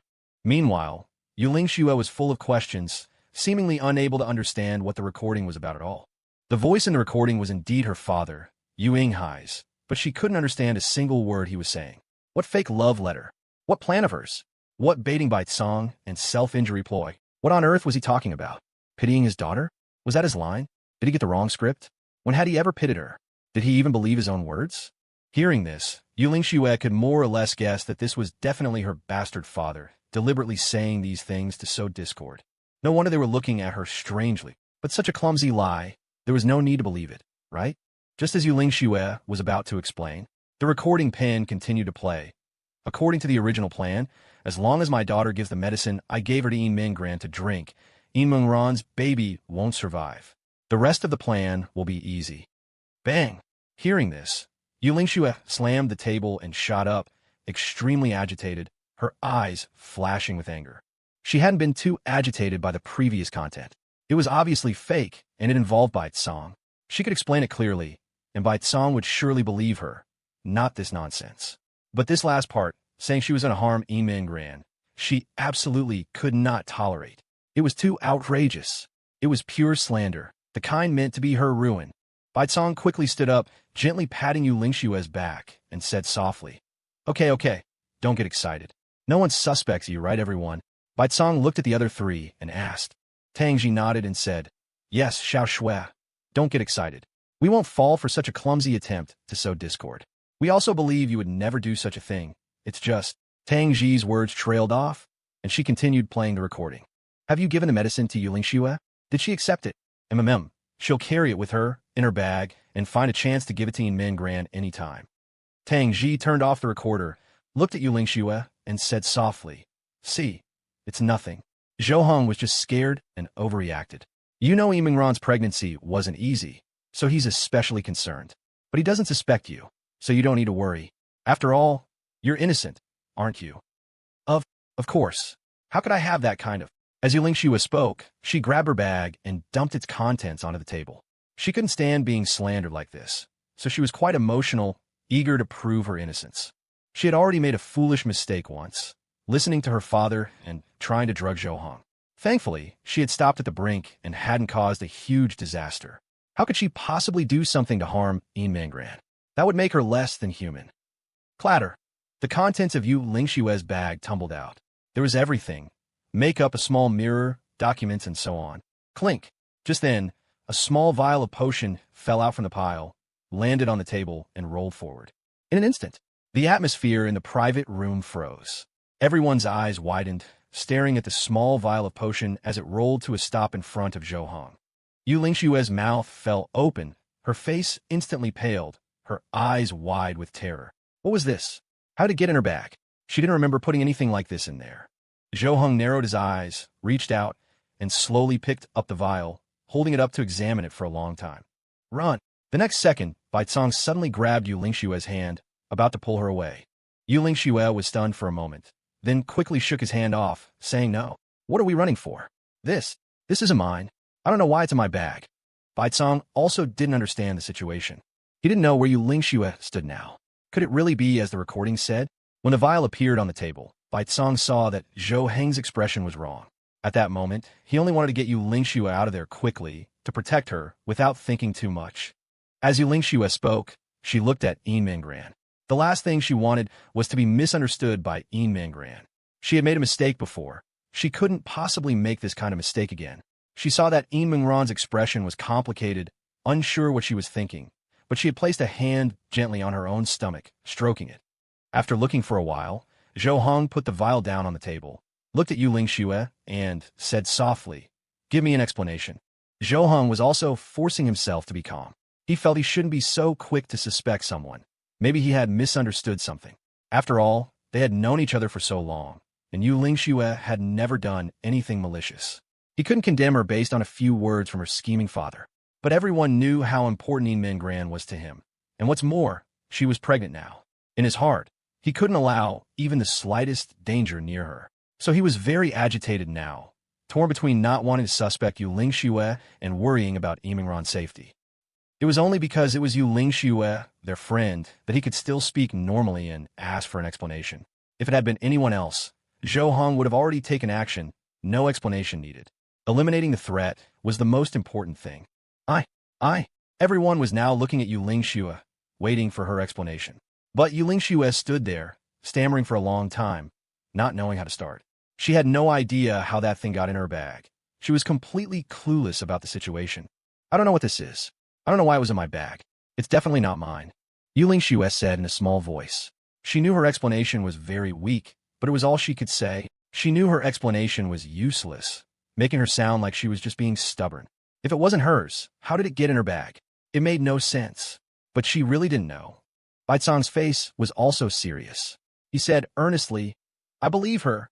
She would never do something like this. Zhou Heng, we've known each other for many years. You know what kind of people we are? I hope you believe us. Bai Cong held Yu Lingshue's hand tightly. He said, believe us, which meant he was fully on Yu Lingshue's side, supporting her. Yu Lingxue was very moved. She thought Bai Cong was silly, and perhaps this was the proof. Unconditionally supporting, understanding, and helping her, completely disregarding his own interests. So silly. Zhou Heng was also at a loss, not knowing what to do. He wanted to believe them. The recording might be fake, but the medicine. It was in Yu Lingshue's bag. How could that be explained? Not knowing what to do, Zhou Heng habitually looked at Tang Ji, wanting her to help him decide. Tang Ji was also thinking. From what she knew of Yu Lingxue, she knew she would never do such a thing. She must have been framed. This was definitely Yu Yinghai's plot. If it were up to her, she would have declared Yu Lingxue innocent on the spot, but it wasn't her decision to make. She didn't have that right. So, Tang Ji looked at Yin Minggran. The final decision had to be left to Yin Minggran. She and Zhou Heng were just there to unconditionally support Yin Minggran. Yin Minggran let out a breath. She knew it was up to her to resolve this. In fact, she didn't need to think about it, because she had already made up her mind. Yin Minggran picked up the vial and the recording pen from the table, holding them in her hand. She looked at them for a moment, then with a flick of her wrist, threw them to Yu Lingxue opposite her. Yu Lingxue and Bai Cong were startled, but reacted quickly, catching them. This is... Yu Lingxue blinked, looking at Yin Minggran, and asked in surprise, her heart pounding restlessly. But Yin Minggran just smiled faintly and said softly, you could deal with these things yourself. You don't have to explain anything. I believe you. Ran. Seeing the earnest look in Yin Minggran's eyes, Yu Lingxue felt like she was about to cry. She was so touched. This feeling of being trusted by a good friend was truly wonderful, with no need for fear or worry. She had to find a way to repay this trust. All right, if there's nothing else, let's eat. I'm sorry, I was just too worried. You all know my wife's situation. I value her more than my own life. Zhou Heng stood up and explained. Since Yin Minggran had chosen to believe Yu Lingxue, he wouldn't worry about it anymore. They would just pretend this never happened. The recording must have been Yu Yinghai deliberately trying to sow discord. Bai Cong nodded and replied, it's okay, we all understand. If it were me, I would have reacted the same way. He glanced at Yu Lingxue beside him, expecting her to smile in relief, but instead saw her expression was solemn, as if she were deep in thought. What's wrong? Bai Cong asked in a low voice, thinking, hasn't the misunderstanding been cleared up? What is there still to think about? At that moment, Yu Lingxue raised her head, looked at Zhou Heng, and asked, Zhou Heng, can you find a way to get me into Juanheng tonight?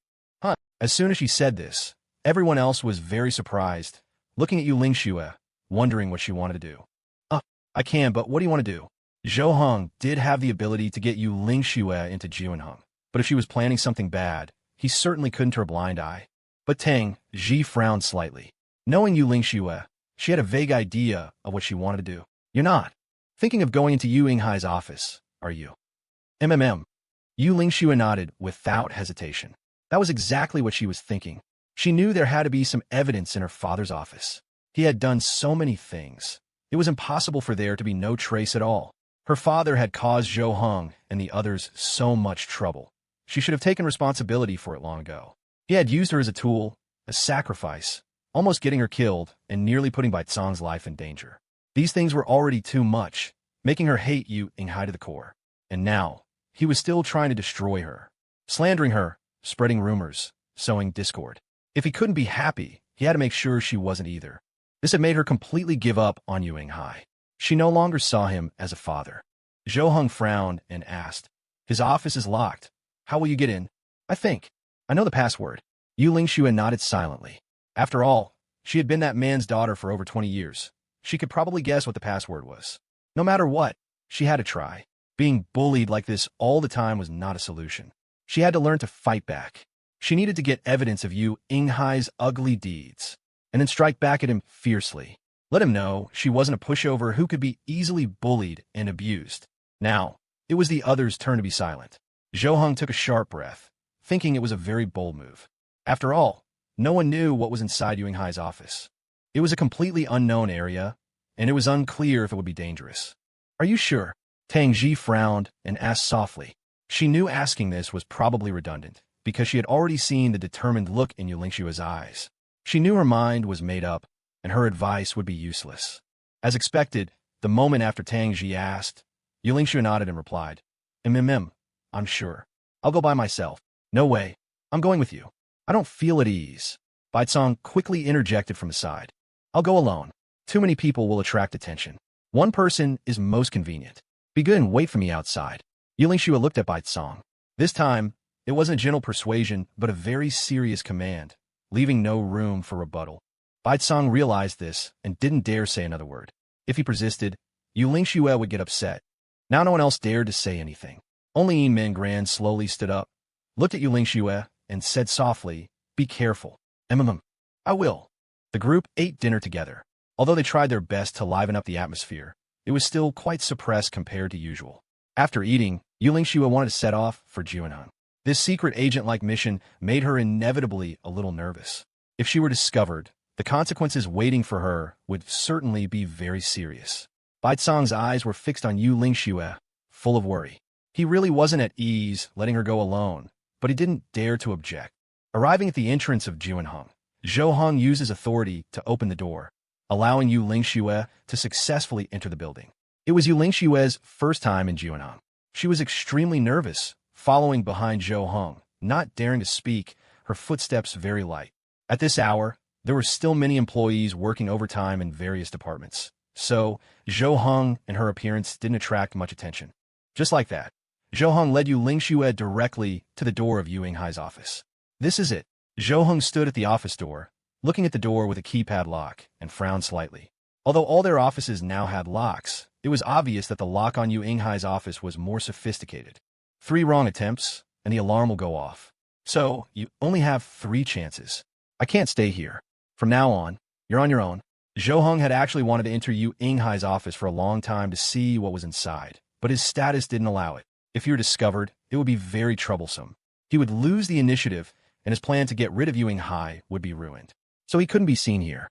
It was a way of avoiding suspicion for the sake of better action later. Thinking it over, only Yulingshu was suitable for this task. After all, it was her father's office. Even if she were discovered, it would be a family matter and wouldn't involve others. Okay, thank you. After Yulingshu thanked him, Zhou Heng left. He could go to his own office to wait, and then lead her out after she was finished. Yulingshu stared at the keypad lock, took a deep breath, calmed her mind, and became completely composed. The password the guy would use. It would be one of those few, right? With 3 chances in total, I should be able to figure it out. Yulingshu slowly exhaled, then reached out and began to try the password. A 6-digit code. She planned to first try the bank card PIN. The cards she used before were all provided by Yu Yinghai, and as far as she knew, all of Yu Yinghai's bank card PINs were the same. Yulingshu carefully entered the bank card PIN, 6 digits in total, very slowly, afraid of making a mistake and wasting a chance. Beep, beep. When she finished entering it and pressed the unlock button, an error sound was emitted. This gave her a fright. She quickly looked around and only relaxed after seeing no one was there. The first attempt had failed. She had 2 chances left. This made Yulingshu's heart jump in her throat. So nervous, she barely dared to breathe. If this password is wrong, then maybe a birthday. Yulingshu guessed that Yu Yinghai might have set a birthday as the password. But the question was, whose birthday? First, she could rule out her own. So, she could guess it might be Yu Yinghai's own birthday, or perhaps the birthday of that woman he found later. She only had 2 chances. She couldn't try both. So, she had to lock onto one of them. It must be his own. Yulingshu barely hesitated before settling on one option, Yu Yinghai's own birthday. She knew Yu Yinghai was incapable of doing anything romantic, like setting someone else's birthday as a password. He was an extremely selfish person who only thought of himself, so there was no need to consider anything else. Then, Yulingshu entered Yu Yinghai's birthday. She felt there shouldn't be a problem. Beep, beep. But the error tone sounded once again. Yulingshu's heart skipped a beat. Wrong again.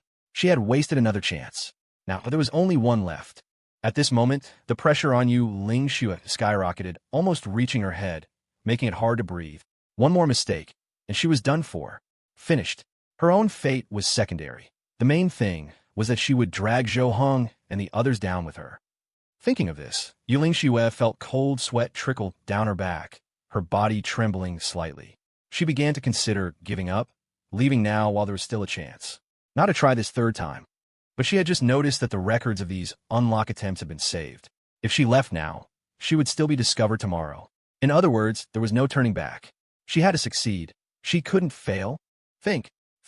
Yu Lingxue started racking her brain, trying to figure out what password her selfish, despicable, sinister, and cunning bastard of father would set. Just then, Yu Lingxue had a thought.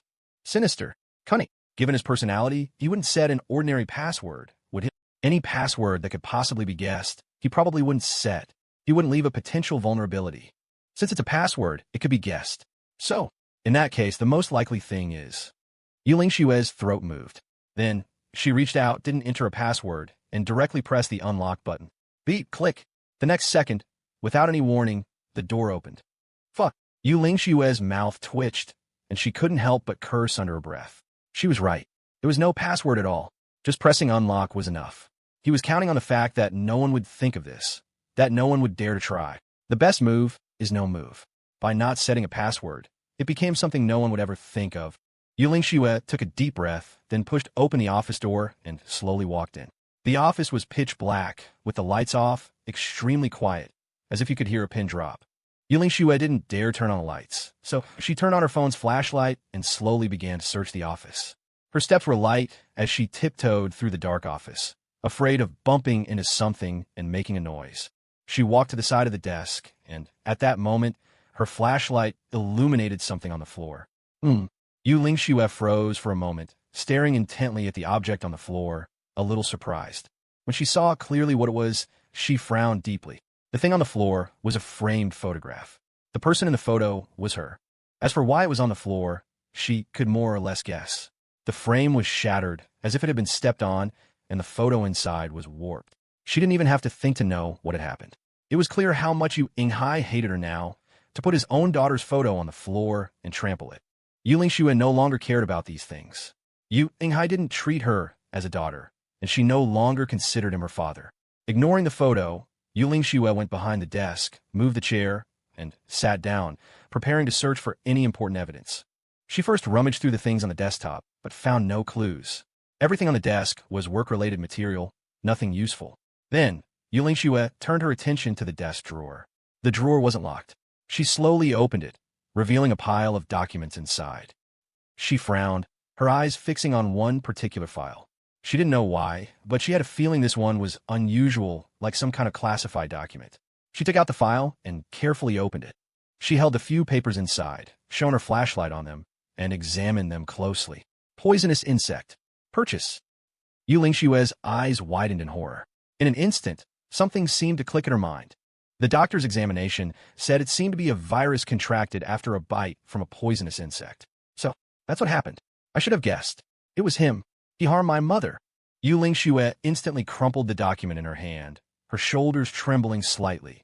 So angry she almost gritted her teeth to pieces, staring resentfully at the papers. Click.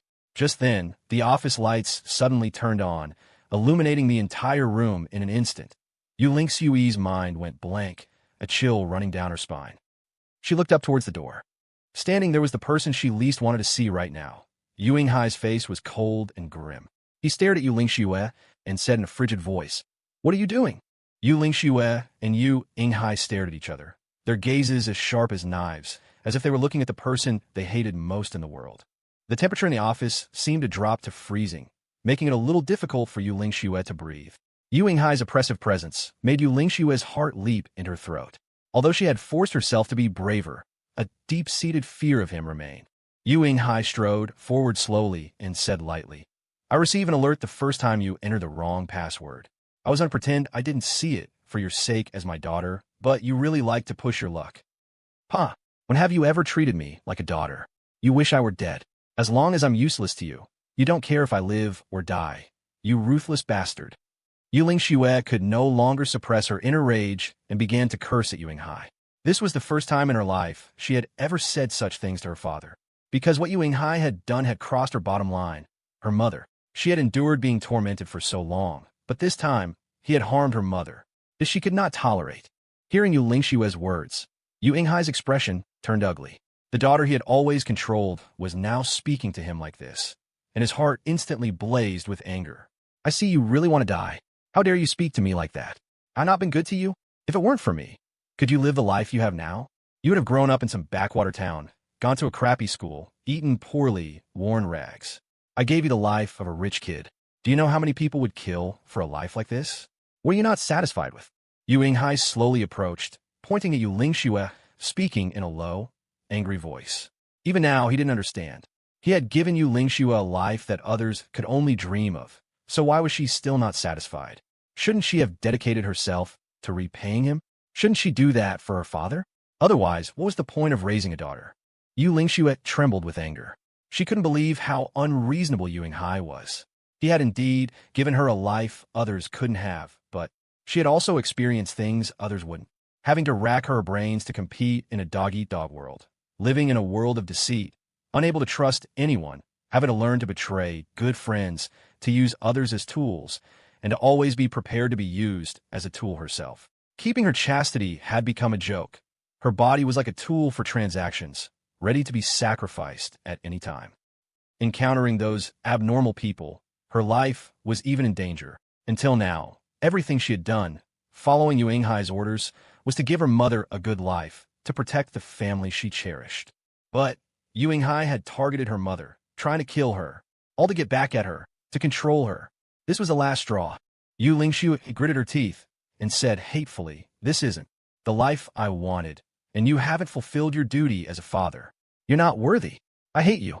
I'll hate you for the rest of my life. It's all your fault that my mother's leg." Snap!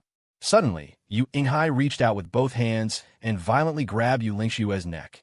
His eyes were bloodshot, his expression ferocious. Murderous intent flashed in his eyes. "In that case, then go die, you useless piece of trash. I regret raising you." Yu Yinghai roared, the strength in his hands increasing. Cough! Yu Lingxue threw the documents in her hand at Yu Yinghai's face, but it had no effect on him. He was like a man seeing red, determined to strangle her to death. Yu Lingxue grabbed Yu Yinghai's wrists, but couldn't pry his hands off. She frowned, trying to break free, knowing that Yu Yinghai was serious, that he really wanted to kill her. "Dare to defy my orders. This is what happens. If you had just listened to me obediently, this day would never have come. You could have enjoyed wealth and luxury. Never have to worry for the rest of your life. Why wouldn't you just listen?" Yu Yinghai roared furiously, the strength in his hands growing heavier, the veins on his hands bulging. "Tsk." Yu Lingxue's gaze locked downwards, and then she fiercely raised her leg. Bang! That powerful kick landed squarely between Yu Yinghai's legs. Instantly, Yu Yinghai let go of Yu Lingxue and dropped to his knees, his whole body trembling violently, crying out in pain. The sound was heart-wrenching, like a woman screams in a delivery room. After breaking free, Yu Lingxue quickly picked up the documents and tried to run. If she had had more time, she was sure she could have found more evidence. But Yu Yinghai's sudden appearance was something she hadn't expected, and she couldn't search anymore. But finding this one piece of evidence was enough. This trip wasn't in vain. At least it let her know that this bastard was the one who harmed her mother. Fuck. Just like her damn mother. I should have killed them both back then. I knew I shouldn't have been merciful. Yu Yinghai was in so much pain that drool was leaking from his mouth. But even so, he didn't forget to curse through gritted teeth. He crawled across the floor, writhing, reached the desk, and took out a walkie-talkie from inside. Then, Yu Yinghai shouted into the walkie-talkie, "Hello? Hello? Move. Hurry. Don't let her get away. Damn it. You forced me to do this." Then, Yu Yinghai's eyes fell on the safe under the desk. He knew he had no way out. If Yu Lingxue escaped, he was finished. He was already on the edge of a cliff, and Yu Lingxue's final push would send him to his doom. Now, he could only go all out. After killing Yu Lingxue, he had to flee this place. Yu Yinghai reached out and opened the safe.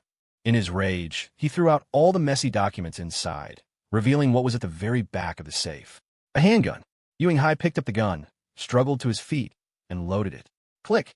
"Yu Lingxue, today either you die, or I do." Yu Lingxue ran down the hallway. She knew taking the elevator would be too slow. She had to run for the stairs.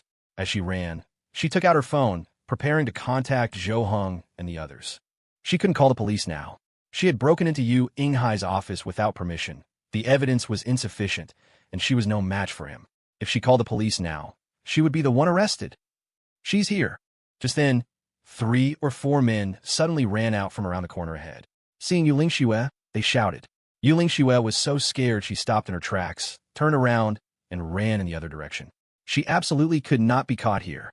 Otherwise, all her efforts would be for nothing. She ran with all her might, adrenaline pumping, heart racing, her body trembling slightly. She no longer had the mind to do anything with her phone. All she could do now was run faster. After running around a corner, she froze in place. She was unfamiliar with the layout of Juanheng and didn't know which way was correct. Now, she was facing a dead end. With only a window, her eyes widened, her gaze filled with terror. She realized she was doomed. She's here. We got her cornered. Before she could react, the four men ran over, blocking Yu Lingxue from behind, leaving her with no way to retreat. TSK. Yu Lingxue slowly took 2 steps back, but behind her was only a window. This was the 30th-something floor, which meant behind her was only a dead end. The 4 men in front of her weren't particularly burly, but she was still outnumbered. She might be able to handle 1 or 2 of them, but against 4 men, she had no chance of winning. Boss, we've got her cornered," one of the men said into a walkie-talkie. Then, Yu Inghai's voice came from the other end. "Wait for me. Don't let her get away. If she escapes, you're all dead." The men's expressions changed, seemingly unhappy with Yu Inghai's words, but there was nothing they could do. They blocked Yu Lingxue's path tightly, leaving her with no escape, waiting for Yu Inghai to arrive. Yu Lingxue quickly took out her phone. At this point, she had no other choice.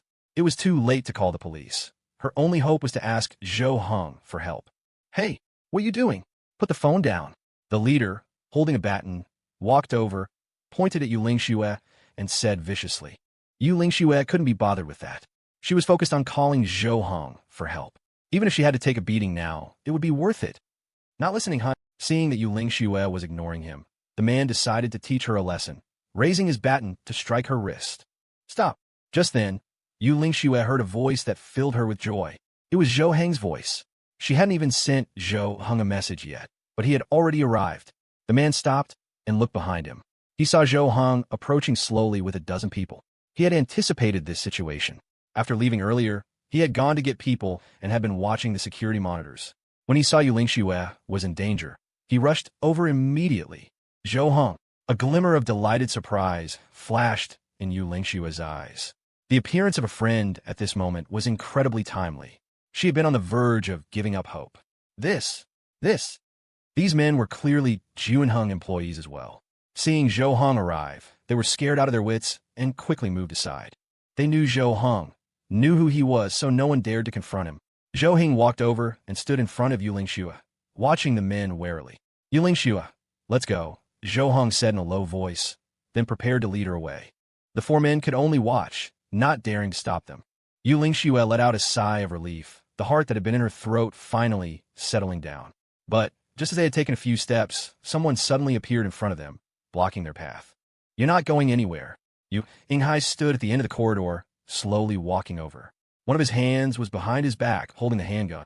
Zhou Heng stood his ground, frowning deeply, and stared at Yu Inghai, saying, "President Yu, what are you trying to do, stopping me? Well, I don't have the authority to order you around, my father should, right? Or should I give him a call right now?" Zhou Heng had no choice but to bring up his father. Otherwise, he really didn't know what to do about Yu Inghai. Although he didn't know what Yu Inghai had hidden behind his back, his intuition told him it was something very dangerous. He could only do his best to protect Yu Lingxue. If they could get out of this unscathed, it would be a victory. However, Yu Inghai probably wouldn't let them go so easily. When Zhou Heng used his father as a bargaining chip, he felt a little unsure. Who knew if Yu Inghai would just go for broke and completely disregard his father? Yu Inghai stood there, raised his head slightly to look at the ceiling, a smile playing on his lips, and said softly, "Ahem, for a small matter like this, I don't think we need to bother the chairman. Zhou Heng, I think you should know what to do." Yu Inghai's smile was very strange. Then he took out his phone from his pocket, opened it, and played a video. Zhou Heng frowned, narrowed his eyes, and stared at the video. After seeing it clearly, his eyes widened and his legs went weak. MMPH. MMPH. In the video, Yin Mingran faced the camera, her mouth taped shut and her hands tied, yelling something muffled at the camera. "You!" Zhou Heng's anger instantly surged, his face turning red in an instant. He pointed at Yu Inghai, wishing he could tear him to pieces. He had actually kidnapped Yin Mingran. He had actually calculated this far ahead. Standing behind Zhou Heng, Yu Lingxue was biting her lip so hard it was about to bleed. She never thought Yu Hai could be such an animal. Yu Hai turned off his phone and burst out laughing. Ah ha ha. Don't worry, nothing's wrong with your wife. I'm not that stupid. I won't do anything to her. I'm also afraid you'll take me down with you, but can you bear it? As far as I know, the child in your wife's belly is quite precious, isn't it? My only target is Yu Lingxue. As long as you make the right choice, I'll release her immediately. I keep my word. Yu Hai knew he was at a dead end now, but it wasn't as if he had no chance at all.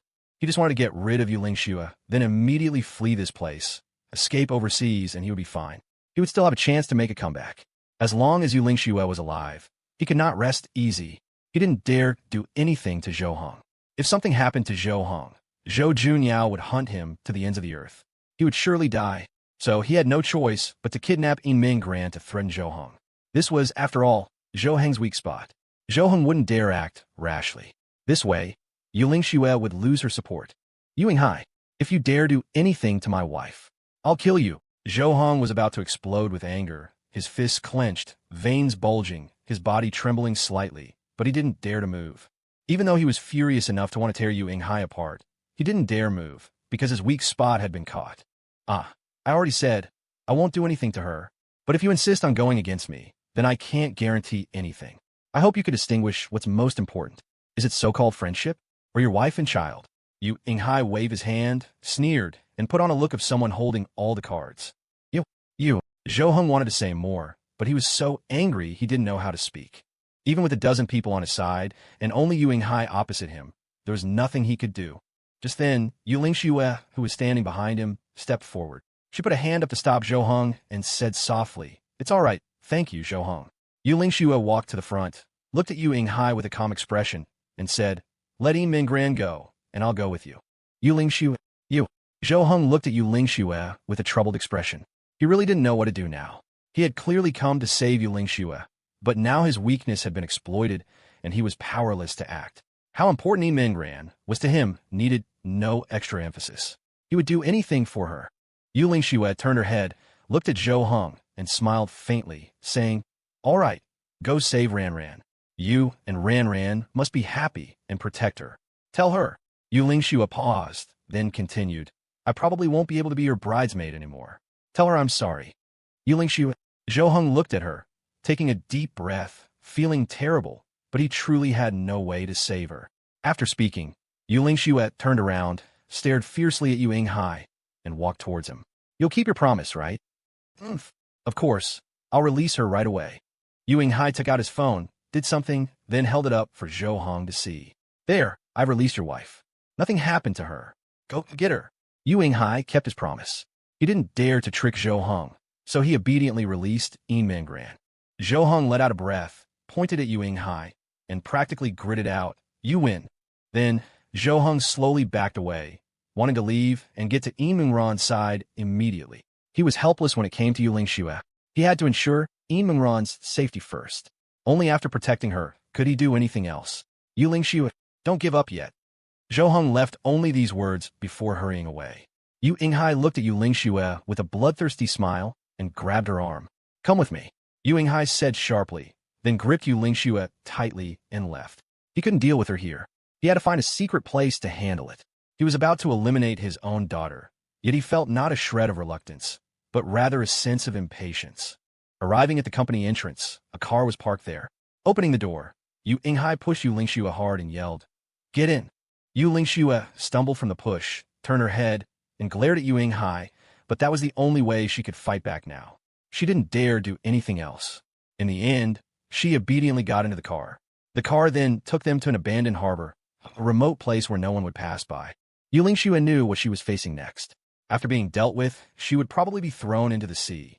This time, surprisingly, she felt no fear at all, very calm, as if she wasn't afraid of dying. Before, she had been afraid because she knew that if she died, there would be no one to take care of her mother. So she was scared, terrified, and didn't want to die. But this time, she no longer had that worry, that fear. She knew someone could take care of her mother. Yu Lingxue stood there, gazing at the sea before her, letting the breeze lift her hair. She narrowed her eyes, and a faint smile touched her lips. "Hey, can I make a phone call?" Yu Lingxue turned her head, looked at Yu Hai, and asked softly with a frown. An unhappy expression appeared on Yu Hai's face. He said coldly, Do you think I'm stupid? You want to call the police? I won't call the police. I just want to call one person, say a few words. You can watch me. If I call the police, can't you kill me anytime? With that gun in your hand. Yu Lingxue lifted her chin, gesturing to the hand Yu Yinghai had hidden behind his back. Yu Yinghai tightened his grip on the gun and said in a low voice, "Humph, for the sake of you being my daughter, I can grant this small request. I'll give you 1 minute. Be quick. Stop saying such disgusting things." Yu Lingxue sneered. Hearing Yu Yinghai say words like daughter now felt ridiculous and sickening to her. Yu Lingxue took out her phone and dialed a number. The phone rang, but no one answered for a long time. She frowned slightly, a look of confusion on her face. She saw Yu Yinghai's expression worsening, so she hung up and chose to send a voice message. She cleared her throat, picked up her phone, and in a gentle, soft voice said, "Bai Tsong, I'm so sorry. Not long after we got together, I have to leave, but the time I spent with you was the happiest of my life. Thank you for letting me experience what it's like to be in love. Otherwise, I'd always feel like something was missing in this life. Now, I have no regrets. One last thing to ask of you. Take care of my mother. Bai Tsong, I love you. If there's a next life, I still want to be your girlfriend." Okay, I'm done. Yu Lingxue turned off her phone and looked at Yu Yinghai with a calm gaze, her eyes holding no regrets. It was as if she had no interest in what was about to happen. No matter what, she could accept it calmly, even if it meant dying just like this. Seeing Yu Lingxue so incredibly calm, Yu Yinghai felt a little displeased. What he wanted to see was Yu Lingxue kneeling on the ground, begging him for mercy. "Do you know why I divorced your mother?" Yu Yinghai slowly walked up, stood in front of Yu Lingxue, and asked with a sneer. Yu Lingxue looked up, watched him silently, and replied, "I don't know and I don't want to know. I only know that my mom divorcing you was the most correct choice she ever made." Yu Yinghai glanced at her, ignoring what she said, and continued. "Back then, the family was very poor. Your mother and I often argued. I wanted to make big money, to let our family live a good life, to enjoy wealth and luxury. Was that wrong? There was a particularly good opportunity at that time.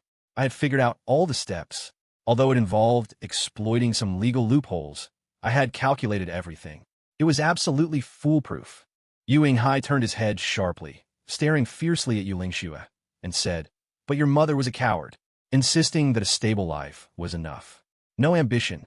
She refused to give me the family's money. I missed the chance to make a fortune. Otherwise, after that one time, we would have been rich long ago." Hearing Yu Yinghai's words, Yu Lingxue could imagine the scene back then, claiming it was foolproof, exploiting legal loopholes. This was clearly a huge risk. Even if he had made a lot of money, it would have been insecure and could very well have destroyed their otherwise stable family. Yu Lingxue spoke slowly, saying calmly, "My mother did the right thing. I would have made the same choice as her. That's why you two are the same, a pair of ambitionless wastes. You refuse wealth and luxury and insist on living a poor life.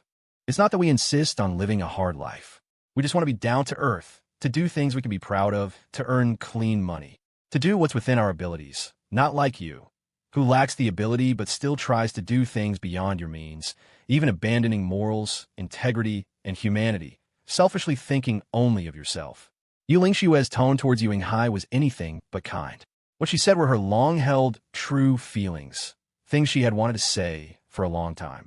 Yu Yinghai stared at Yu Lingxue, his eyes full of disappointment and anger. It was as if he hadn't heard a word she said. Perhaps to him, her words were just nonsense, not worth listening to. He always believed he was right. After all, judging by the results, he hadn't taken the wrong path. He had money, status, everything. And what about Yu Lingxue and her mother? Didn't they still have nothing? Wasn't it obvious who was right and who was wrong? All right, talking this nonsense with you is useless. You're a lost cause. How do you want to die?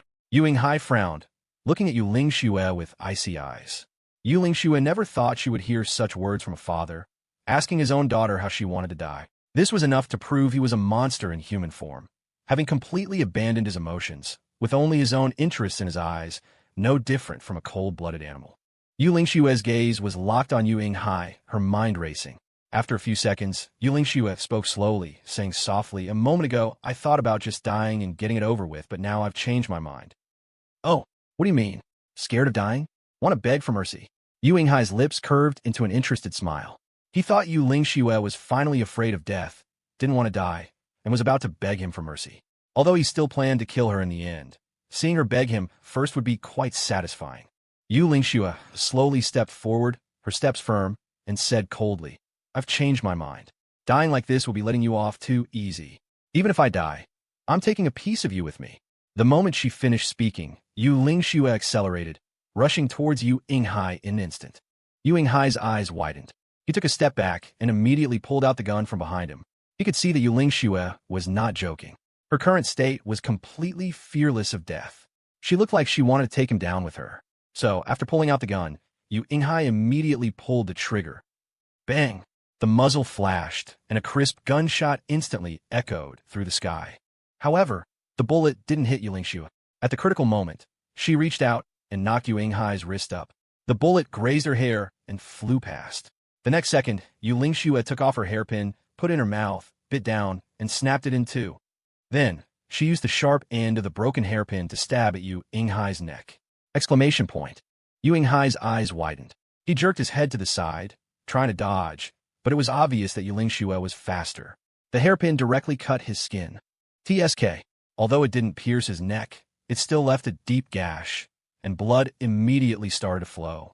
Damn it! Yu Yinghai cursed, swung his arm, and slapped Yu Lingxue across the face. Yu Lingxue was knocked to the ground. She clutched her face, staring hatefully at Yu Yinghai. She only had one chance, but she hadn't managed to kill him. Go to hell! Yu Yinghai raised the gun, aimed it at Yu Lingxue, his finger about to pull the trigger. Woo! Just then, the sound of a police siren came from the distance. Yu Yinghai looked stunned. He hadn't expected the police to arrive at this moment. Boss! President Yu! The police are here. A lot of them. Lots of police. The man on lookout ran over, pointing and shouting. What's going on? How did the police find this place? Yu Yinghai yelled, turning to look at Yu Lingxue, only to find her looking just as bewildered. It seemed it wasn't Yu Lingxue who called the police. Then who was it? Could it be Zhou Heng? But how did he know they were here? How was their location exposed? Get up.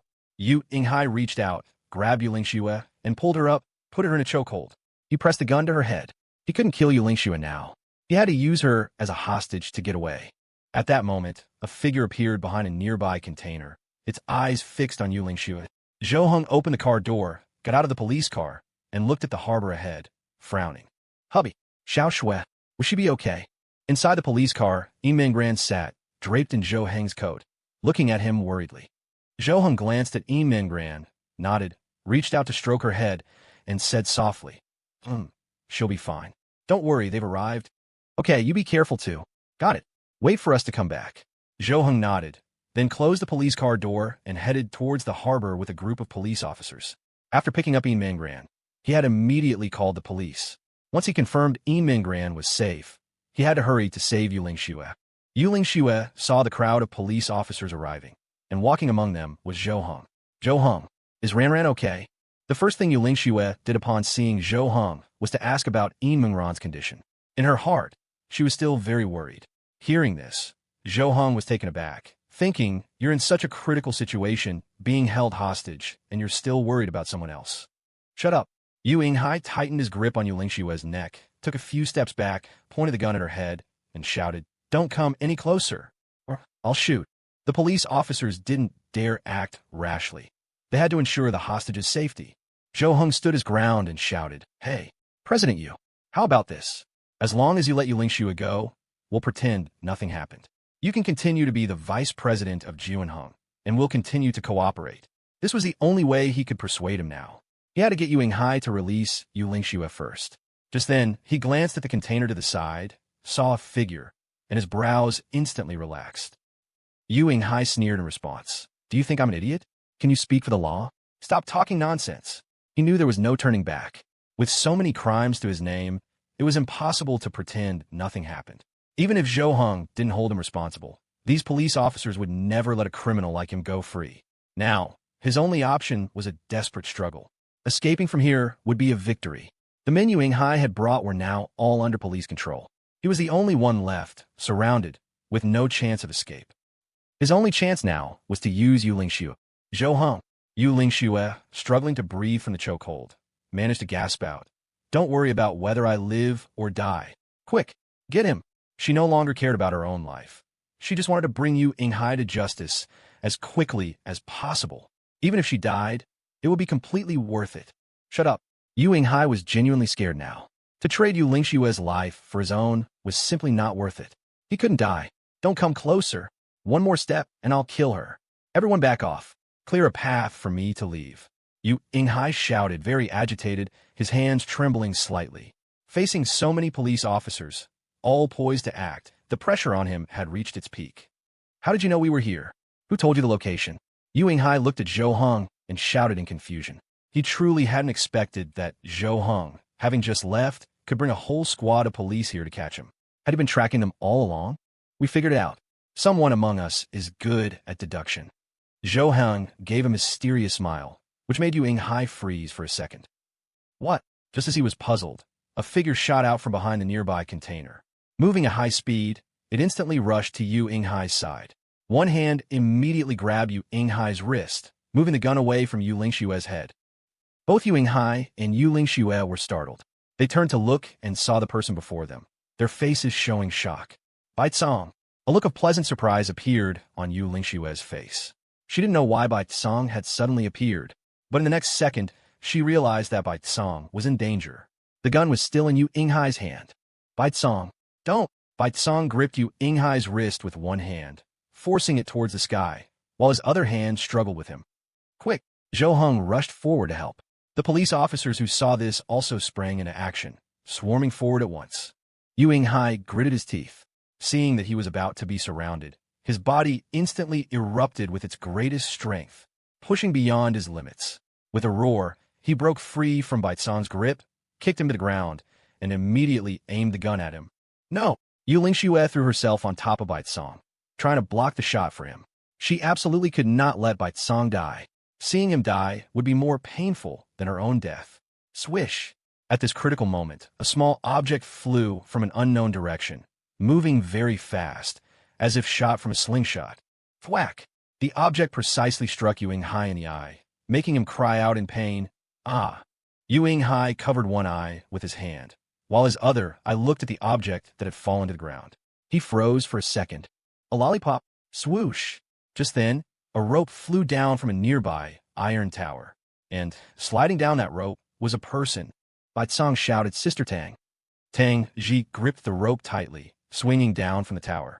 The cold wind blew her short hair back. Her eyes were sharp, her lips pressed tight, as she headed straight for Yu Yinghai. Yu Yinghai had just looked up when Tang Ji's flying kick appeared before his eyes. Bang! Tang Ji's kick connected with Yu Yinghai's face. The powerful impact sent his gun flying and his body hurtling backwards uncontrollably. And behind him was the sea. Splash! Yu Yinghai's fall into the water created a huge splash, and Tang Ji, due to inertia, lost her grip and also fell into the sea. Tang Ji! Yu Lingshue's eyes widened. She shouted, and before she could even get up, a figure rushed past her. Zhou Heng didn't hesitate at all, quickly diving into the sea. Tang Ji was out of strength. Swinging down from the tower had used up all her energy. Her palms were rubbed raw, and her arm felt dislocated. She had no strength left to swim. She kept sinking, holding her breath, watching the surface grow farther and farther away. In a final second before she closed her eyes, she saw Zhou Heng swimming rapidly towards her. MMPH, brother. Quick, pull them up. Yu Lingxue and Bai Tsong pulled Zhou Heng and the others, who had just surfaced, onto the shore. Zhou Heng had rescued Tang Ji. After getting ashore, Tang Ji spat out a large mouthful of water. Although she had tried her best to hold her breath, she had still choked. Luckily, Zhou Heng had been timely and brought her up quickly. Are you guys okay? Yu Lingxue asked with great concern, feeling particularly guilty now. She had been saved again. Last time, Bai Tsong had saved her life, and this time, everyone had. But each time, they had to pay a considerable price. So Yu Lingxue felt very guilty that someone like her was being treated with such kindness. We're fine. Lucky we were in time. Zhou Heng finally breathed a sigh of relief, no longer on edge. When Yi Minggran was kidnapped, he was scared to death. After confirming Yi Minggran was okay, he started worrying about resolving Yu Lingshue's situation, and just now, Tang Ji falling into the water had also made him extremely nervous. Fortunately, everyone was fine now, so he could relax. Yu Lingxue looked at Tang Ji lying on the ground. She was still coughing lightly. Then she raised a hand, gave a thumbs up, and nodded gently. Yu Lingxue smiled slightly and looked at Bai Tsong beside her. Bai Tsong happened to be looking at her too, and they exchanged a smile. Just then, Yu Yinghai was also pulled up. He was lying prone on the ground, coughing up large mouthfuls of seawater, his hands cuffed by the police. Yu Lingxue frowned and slowly walked over, standing in front of Yu Yinghai. Yu Yinghai gasped for breath, raised his eyes to glance at Yu Lingxue, then let his head drop limply again, his face filled with despair and unwillingness. He knew this day might come. The moment he took the risk, he had actually prepared himself mentally, but he hadn't expected it to come so quickly, and to be ruined by his own daughter, something he had never imagined. At this moment, a car stopped not far away. The driver got out, opened the back door, and a man stepped out. The driver draped a coat over the man and followed behind him. The man walked step by step to Yu Yinghai, looking down at him from a commanding height. Then he took out a cigarette, had the driver light it for him, took a drag, and slowly exhaled. When Bai Tsong saw the man, he quickly ran over and stood behind him, calling out softly, "Father." The man was none other than Bai Tsong's father, Juanheng's vice president Bai Zheng. Yu Yinghai was being held up by the police. He looked at Bai Zhengji before him, turned his head away, and said in a low voice, "Here to laugh at me? What? We've worked together for many years. Can't I come see you off?" Bai Zhengji sneered, tilted his head, and said flatly, "TCH, hypocritical. After all these years working together, when did you ever look me in the eye? When did you ever think I was your equal?" Yu Yinghai's previously deflated mood flared up again. He stared at Bai Zhengji, his face full of resentment. Bai Zhengji snorted with laughter, his attitude extremely disdainful, as if he had just heard the biggest joke in the world. Bai Zhengji extended a finger and pointed at Yu Yinghai's chest, saying, "You seem to have forgotten how you became a vice president. How many connections you pulled, how many people you begged, not hesitating to kneel, letting people treat you like a dog, having malicious intentions toward all your competitors, backstabbing countless people, climbing over countless heads, your hands stained with blood every step of the way to sit in the vice president's seat." Bai Zhengji paused, chuckled lightly, and continued, "As for me, I was personally invited by Zhou Junyao. He gave me shares. He gave me privileges. Do you think you and I are equals?" You, Yu Yinghai, like an enraged beast, lunged at Bai Zhengji. Bai Tsong reacted quickly, immediately rushing in front of Bai Zhengji to block him. But Yu Yinghai did not succeed. He was promptly restrained by the police, unable to move.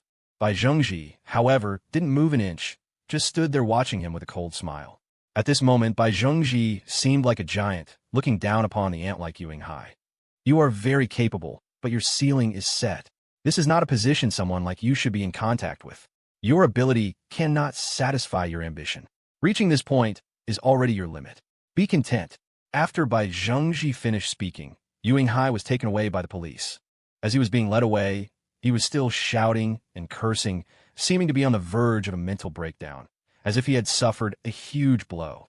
The police left with Yu Yinghai. Yin Minggran appeared not far away. Seeing them, she quickly trotted over. Seeing that Zhou Heng and Tang Ji were both soaked, she couldn't help but be surprised. "What happened to you guys?" Zhou Heng recounted what had just happened. Yin Minggran's face was filled with worry. Hearing how dangerous it had been, her heart clenched. Yin Minggran quickly took Zhou Heng's coat off herself and draped it back over him. Zhou Heng wasn't wearing an outer jacket and was shivering from the cold. Yin Minggran also found a coat for Tang Ji and put it on her. Bai Tsong and Bai Zhengji stood there discussing something, while Yu Lingxue stood not far away, watching them quietly, her hands clasped in front of her, looking very anxious and uneasy. Normally, she should have immediately gone over to greet Bai Zhengji, but now, her status was somewhat awkward. She was Yu Yinghai's daughter. Her identity was no longer that of a vice president's daughter, but just an ordinary girl completely in a different world from them, separated by countless social classes. She had no right to greet him. Secondly, she was also Bai Tsong's girlfriend. In what capacity should she meet his father? Just then, Bai Tsong pointed at Yu Lingxue and said something. Then, Bai Zhengji was seen nodding, and Bai Tsong ran over to Yu Lingxue. Before Yu Lingxue could say anything, Bai Tsong took her hand and led her toward Bai Zhengji. "Gome." Yu Lingxue was stunned for a moment, led by Bai Tsong to stand before Bai Zhengji. Bai Zhengji lit another cigarette and looked at the two in front of him. Uncle. Oh no, Vice President, but hello." Yu Lingxue immediately greeted him nervously, looking particularly awkward, her words timid. Suddenly, Bai Tsong wrapped his arm around Yu Lingxue's shoulders. Yu Lingxue was startled, her whole body trembling as she looked at Bai Tsong in surprise. Bai Tsong revealed a smile and said to Bai Zhengji, "Father, let me formally introduce you. This is Yu Lingxue, my girlfriend." Yu Lingxue was stunned by Bai Cong's words, her eyes wide and her jaw agape. She never expected him to so openly introduce their relationship in front of his father. Was this reasonable? With her current status, she was completely unworthy of Bai Cong. How could his father possibly agree to his son being with a girl like her? Bai Zhengji took a drag from his cigarette, slowly exhaled, then the corners of his mouth turned up slightly into a smile. He nodded and chuckled. I'm good. Xiao Xue is a good girl. You'd better treat her well. You. Yu Lingxue was even more surprised. She hadn't expected Bai Zhengji to actually accept it. Did he not mind her status? Did he not care about marrying into a family of equal standing? In fact, Bai Zhengji really didn't mind. He was even a little happy. At least, his son was now in a relationship with a normal girl. He was already very gratified. You have to understand, a few years ago, his son was into men. He had been worried to death. Besides, with their family's power and status, they didn't care about things like matching social standing. Bai Zhengji didn't expect to gain any benefits through marriage alliances. He didn't care about these things. He was very supportive of Bai Cong's freedom to love. Bai Cong nodded happily and promised, don't worry, father. I'm going to marry her. You. What are you saying? Hearing Bai Cong's words, Yu Lingxue's cheeks flushed bright red in an instant. The blush spread all the way to her ears, her heart raced, and she could barely speak coherently. Good. Bai Zhengji laughed heartily and waved his hand. Afterwards, Zhou Heng and the others also came over and chatted with Bai Zhengji for a bit before he left. It was already the middle of the night, very late, and they planned to go back and rest as well. The events of the evening had left them all physically and mentally exhausted. Zhou Heng, Yin Mingran, and Tang Ji left in one car, while Bai Cong and Yu Lingxue left in another. In the car, Yu Lingxue leaned on Bai Cong's shoulder. Her little heart was still beating fast. She felt like she was in a dream. The long nightmare of being dominated by Yu Yinghai was over.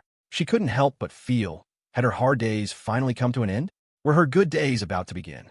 Without that kind of father influencing her, she had a good job, so many good friends, and now a good lover too. Bai Cong had just opened his phone and saw the message from Yu Lingxue. A puzzled expression appeared on his face as he tapped on the voice message and played it. Bai Cong, I'm so sorry. Not long after getting together, I have to leave. But the time I spent with you was the happiest time of my life. Hearing the voice message she had sent, Yu Lingxue immediately cried out in embarrassment, trying to snatch Bai Cong's phone, not wanting to listen any further. Her face was starting to burn. Hearing the words she had said back then, she was so embarrassed she could die, wishing she could find a hole to crawl into. Hey, let me listen. Bai Cong held the phone up high, not letting Yu Lingxue snatch it away, and continued to listen. Bai Cong, I love you. If there's a next life, I still want to be your girlfriend. Hey, what are you doing? Hearing the end, Yu Lingxue buried her head, covered her ears, and squeezed her eyes shut, hoping this was all a hallucination. Seeing Yu Lingxue like this, Bai Cong revealed a doting smile. Then, he leaned against the car window, picked up his phone, held down the voice message button, and said softly into the phone, I love you too. This life, the next life, and the life after that, you will always be my girlfriend. The message was sent, and Yu Lingxue's phone received it. Yu Lingxue lowered her hands and slowly raised her head, looking at Bai Cong beside her, her pupils seeming to tremble. Her lips were also trembling slightly, as if she was about to cry. Bai Cong raised his hand and gently caressed Yu Lingxue's cheek, saying with a smile, I will protect you for a lifetime and never let you be harmed again. As soon as Bai Cong's words fell, Yu Lingxue lunged forward and fiercely kissed his lips. MMPH, Bai Cong was pushed down by Yu Lingxue. His eyes widened for a moment in surprise, but then he slowly closed them, wrapped his arms around Yu Lingxue, and the two kissed passionately in the back. A few days later, Yu Yinghai's case went to trial to sentence him for his crimes. All of Yu Yinghai's criminal records were dug up, forming a huge stack of documents. In the end, even his own lawyer gave up. Ultimately, Yu Yinghai was sentenced to death for numerous crimes, including intentional injury, intentional homicide, smuggling, kidnapping, bribery, offering bribes, and illegal possession of firearms and ammunition. Juanheng was now short one vice president. Yu Yinghai's work was temporarily divided and handled by Zhou Heng and Bai Zhengji. Taking this opportunity, Juanheng underwent another major reorganization. All remnants of Yu Yinghai's influence were eliminated. This time, Juanheng was finally united from top to bottom, with no more factions secretly causing trouble. Life returned to normal, and everyone resumed their stable lives. However, The pressure on some people was growing, and that was Zhou Heng. As the days went by, he had more and more to pay attention to. First, of course, was the increase in workload. He performed very well, but with great ability comes great responsibility, and he had much more to consider. Even though Tang Ji did her best to share his burden, many things still required Zhou Heng's personal attention. More importantly, there was Yi Mingran. Several months had passed, and Yi Mingran's baby bump was already showing. She had a belly. Her work had been reduced again and again. She said she was going to work, but she was actually just resting in the office. Zhou Heng also increased the frequency of his visits to Yi Mingran, coming to see her almost every other day, no matter how troublesome it was. On this day, Zhou Heng and Yi Mingran were leaning against each other, enjoying a quiet moment, when Zhou Heng suddenly received a message. Who is it? Yi Mingran looked at Zhou Heng, asking curiously. Kong Yu. Zhou Heng was a bit stunned. He hadn't expected the message to be from Kong Yu. What's wrong? Does he need something? Zhou Heng was about to speak, but suddenly paused, cautiously glancing at Yi Mingran before saying softly. He said he's getting married and invited us to his wedding. Kong Yu? Getting married? Oh, it's with that girl, right? The one named Yu Jingwan. They're getting married. Yi Mingran said, a little surprised. She still remembered the first time Kong Yu and Yu Jingwan met. It felt like it happened not too long ago, but thinking about it now, it had been about 3 years. She hadn't expected them to be getting married already. Yeah, Zhou Heng responded quietly. He had paused for a second because he realized that although he and Yi Mingran were legally married, they hadn't held a wedding ceremony yet. He and Yi Mingran had been together for so many years. Now, Kong Yu had beaten them to it, getting married before them. Telling Yi Mingran this news, she'll probably be unhappy, right? She's already pregnant, they haven't gotten married in time, and there's no wedding ceremony. When Zhou Heng thought about things like postpartum depression, he swallowed nervously, quickly took Yi Mingran's hand, and said softly, Honey, when should we have our wedding? I'll go arrange it right away, clear out some time. Yi Mingran was taken aback for a moment. She glanced at Zhou Heng and immediately saw through his thoughts, a smile appearing on her lips. What's wrong, honey? Are you worried that I'm also in a rush to get married? Well, not really. I was just thinking we should probably get married. After all, the baby is about to. Zhou Heng reached out and touched Yi Mingran's belly, which now had a noticeable bump. They were also going for regular checkups, and everything was healthy. He felt that since their child was about to be born, wasn't it a bit wrong not to have had a wedding with Yi Mingran yet? Some people still didn't know they were legally married. They had to have a grand, proper wedding to publicly marry Yi Mingran, right? Just then, Yi Mingran leaned gently on Zhou Heng's shoulder and said, It's okay. Let's have the wedding after the baby is born. It's a once-in-a-lifetime event, and I don't want to wear a wedding dress with a big belly. Yi Mingran covered her mouth and chuckled. She didn't have any worries in this regard at all. Ever since she got pregnant, she hadn't felt anxious at all. The thought of carrying Zhou Heng's baby made her so happy she would wake up from dreams smiling. The wedding was bound to happen sooner or later, so she wasn't in a hurry to hold it. She was very reasonable. Holding a wedding with Zhou Heng at this time would only crush him and put immense pressure on him. She wasn't that thoughtless. Besides, she really wanted to have an unforgettable wedding where they could take lots of memorable photos. She could take maternity photos with a big belly, but when it came to wearing a wedding dress, she hoped to be beautiful and slim. So she preferred to consider holding the wedding after she gave birth. Zhou Heng turned to look at Yi Mingran's profile and asked softly, Really? Is that really what you think? Yes. So don't have any worries. Getting married early or late is the same to me. As long as I'm with you, that's all that matters. Yi Mingran looked up, gently kissed Zhou Heng's cheek, and gave a sweet smile. Zhou Heng felt a sense of relief. He gently caressed Yi Mingran's cheek and said, Okay, I understand. We will definitely have a grand wedding then. So, should we go to Kong Yu's wedding? He's invited us. Even if we don't go, shouldn't we at least send a red envelope? We can go. We're all classmates. If someone invites us, and we happen to have the time, of course we can go. Tang Ji and Yuling Xue will probably go too, right? Kong Yu must have invited them as well. Definitely, but they're probably undecided. They'll likely go only if we go. Zhou Heng nodded. He guessed that Kong Yu hadn't invited them yet. He must have invited him first, and would only consider inviting Tang Ji and the others after he agreed, because if he didn't go, the others certainly wouldn't either. We could go and see. This is the first time attending a classmate's wedding. It feels so surreal. I want to see what it will be like. Yi Mingran was quite looking forward to Kong Yu's wedding. She really wanted to see what their wedding would be like. She had fantasized about her own wedding with Zhou Heng countless times, but she hadn't seen many other people's weddings. Okay, I'll let him know then. Afterwards, Zhou Heng replied to Kong Yu. Upon receiving the confirmation, Kong Yu seemed very happy. His replies were quite excited. Subsequently, Kong Yu also invited Tang Ji and Yu Lingxue. They were all his high school classmates, so he invited everyone. After hearing that Zhou Heng would also be there, they agreed to the invitation as well. The wedding was in 3 days at a hotel. Kong Yu sent them all the location. Zhou Heng arranged his work schedule over the next few days to free up that day. On the day of the wedding, Zhou Heng brought Yi Mingran, Tang Ji, and Yu Lingxue to the hotel together. An inflatable arch was set up at the hotel entrance, with the names of the bride and groom, Kong Yu and Yu Jingwan, written on it. The four of them were dressed rather formally and stood out in the crowd, attracting a lot of attention. Zhou Heng, class president, you're here too. Oh my God, class president, you're pregnant? Good heavens. When did you two get married? Why didn't you invite me? At the entrance, they also ran into many high school classmates.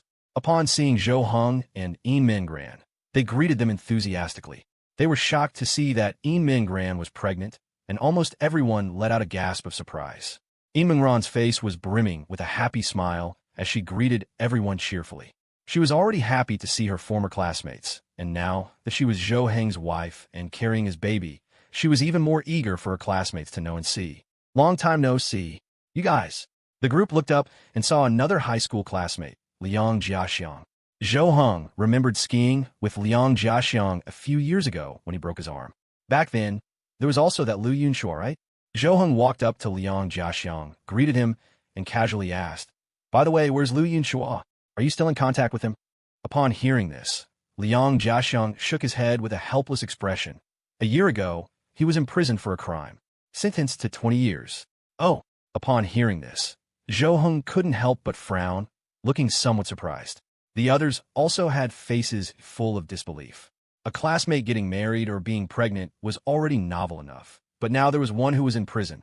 Yes, that's right. Apparently, he was doing a job for a rich man and was betrayed, becoming a scapegoat. I visited him in prison. He's really fat now. Liang Jiaxiang recalled his previous prison visit. When he saw him, he thought he had found the wrong person. He couldn't believe that the former PE representative, who used to be in such good shape and quite handsome, had fallen to such a state, now fat and decadent. Is that so? Well, I guess he got what he deserved. Zhou Heng felt no sympathy for him, feeling that his fate was normal and what he ought to get. Yeah, I'd already warned him many times, but he wouldn't listen. Nothing I could do. Yu Lingxue whispered in Tang Ji's ear. Who's Lu Yunxue? Tang Ji leaned closer to Yu Lingxue and whispered back. He was the PE representative in our class before, quite a character. He used to like Ran, then he transferred schools. When we met him later, he got drunk and tried to make a move on Ran, and Zhou Heng beat him up badly. What a character indeed. Yu Lingxue couldn't believe someone would dare to make a move on Yi Mingran. Didn't he know how important Yi Mingran was to Zhou Heng?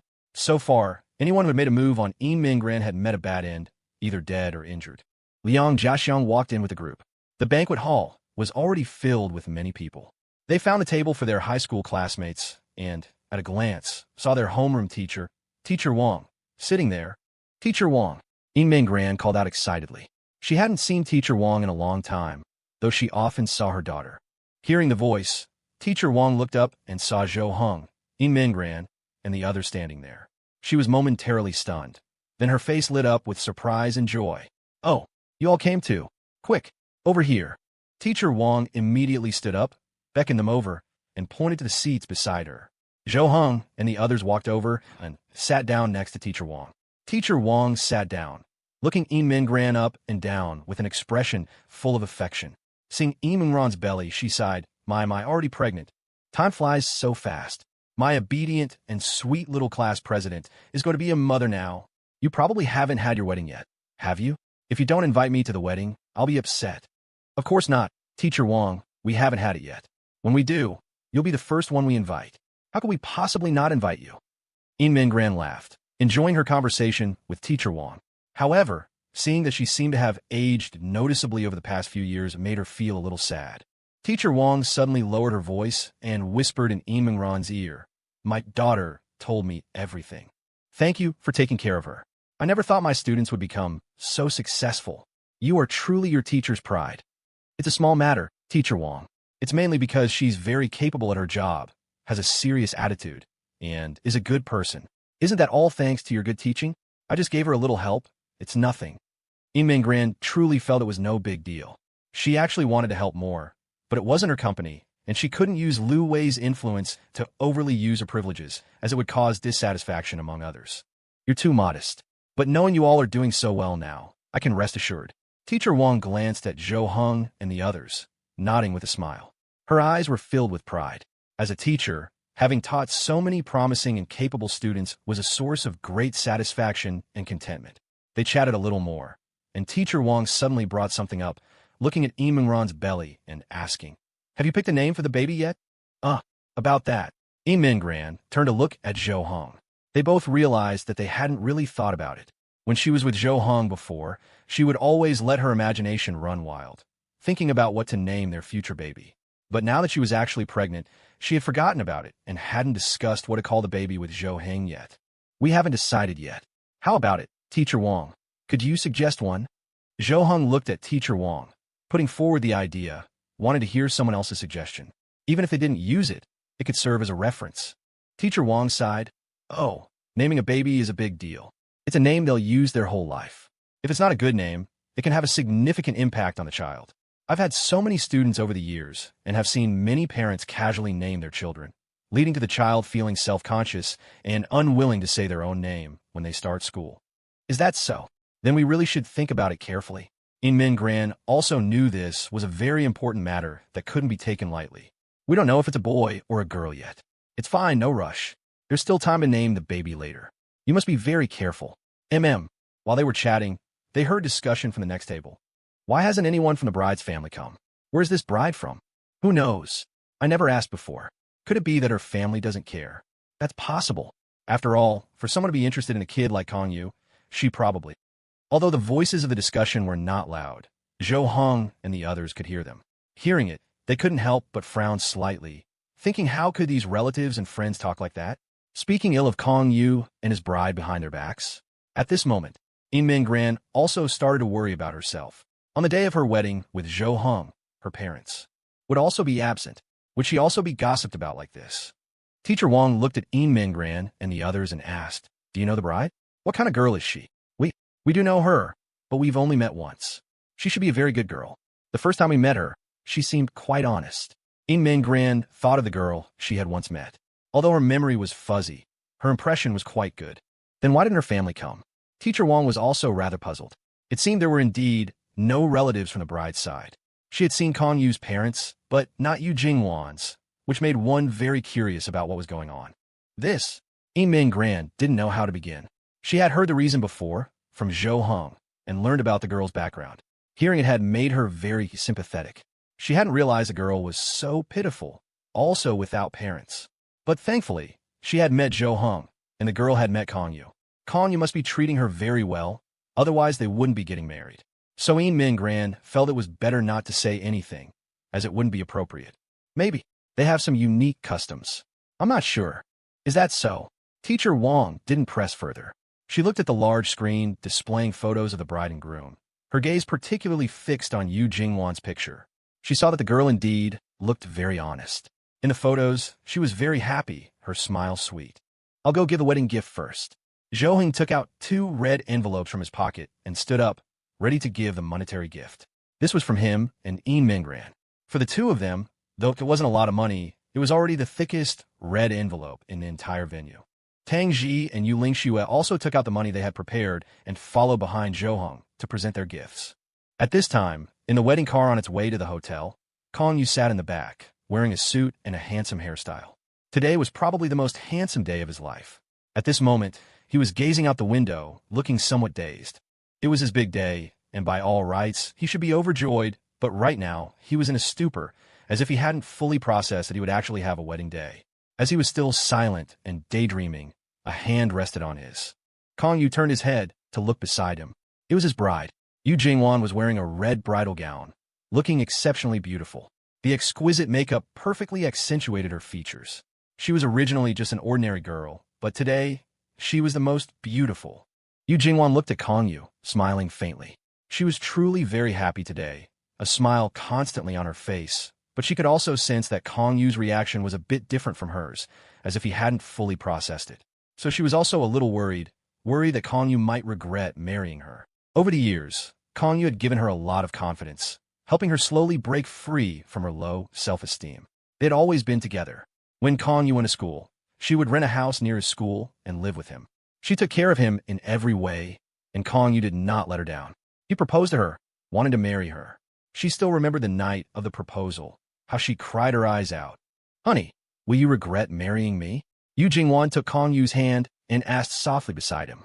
Kong Yu was taken aback for a moment, then smiled, grasping Yu Jingwan's hand and saying, "Of course not. Being able to marry you is the happiest thing in my life. How could I regret it? Kong Yu looked out the window and said softly, "I just didn't expect to have a wedding day. In the past, I never even thought I would have a girlfriend. In my class, I was disliked, ostracized. No one wanted to hang out with me. Whenever I got close, girls would stay far away." He thought back to his school days and felt a little sad, but at the time he had been thick-skinned and didn't care about these things, taking his shamelessness to the extreme. Even when disliked, he remained loud and boisterous. Yu Jingwan had heard about these past events of Kong Yu's. Every time she heard them, she would feel sorry for him, thinking he didn't deserve such treatment. They were the ones being unreasonable. "I know very well how good you are, honey.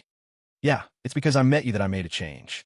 My thinking gradually matured, and I became more responsible. Looking back now, the old me was really annoying. I can't blame others for ostracizing me." Kong Yu knew clearly that it was after meeting Yu Jingwan that he was determined to give her a good life, to be responsible for her, and to cherish such a good girl. Thus, he made a change, becoming much more mature and not so childish and annoying.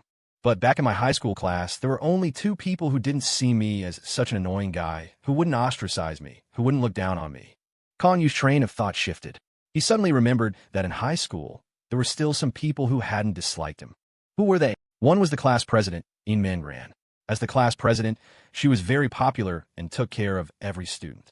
Everyone liked her, and she was always willing to help, never discriminating against me. The other one is the person I often mention to you, Brother Zhou Hong. He and Yi Mingran are a couple. He wouldn't look at me with that disdainful expression, wouldn't keep his distance. Even though we had a small conflict before, he still treated me as a friend. When I invited him, I actually didn't have high hopes.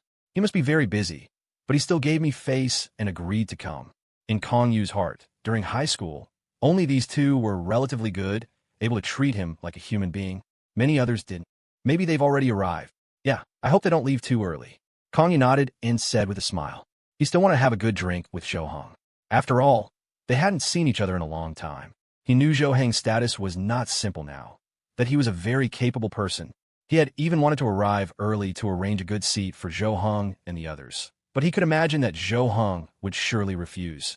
He certainly wouldn't want to be treated so specially. Yu Jingwan murmured worriedly, "Do you think? A lot of people will gossip about me not having any family here. Why do you say you don't?" Kong Yu tightened his grip on Yu Jingwan's hand, looked at her face, and retorted. Kong Yu smiled slightly, his doting eyes fixed on her, and he slowly said, "My family. Aren't they your family too?"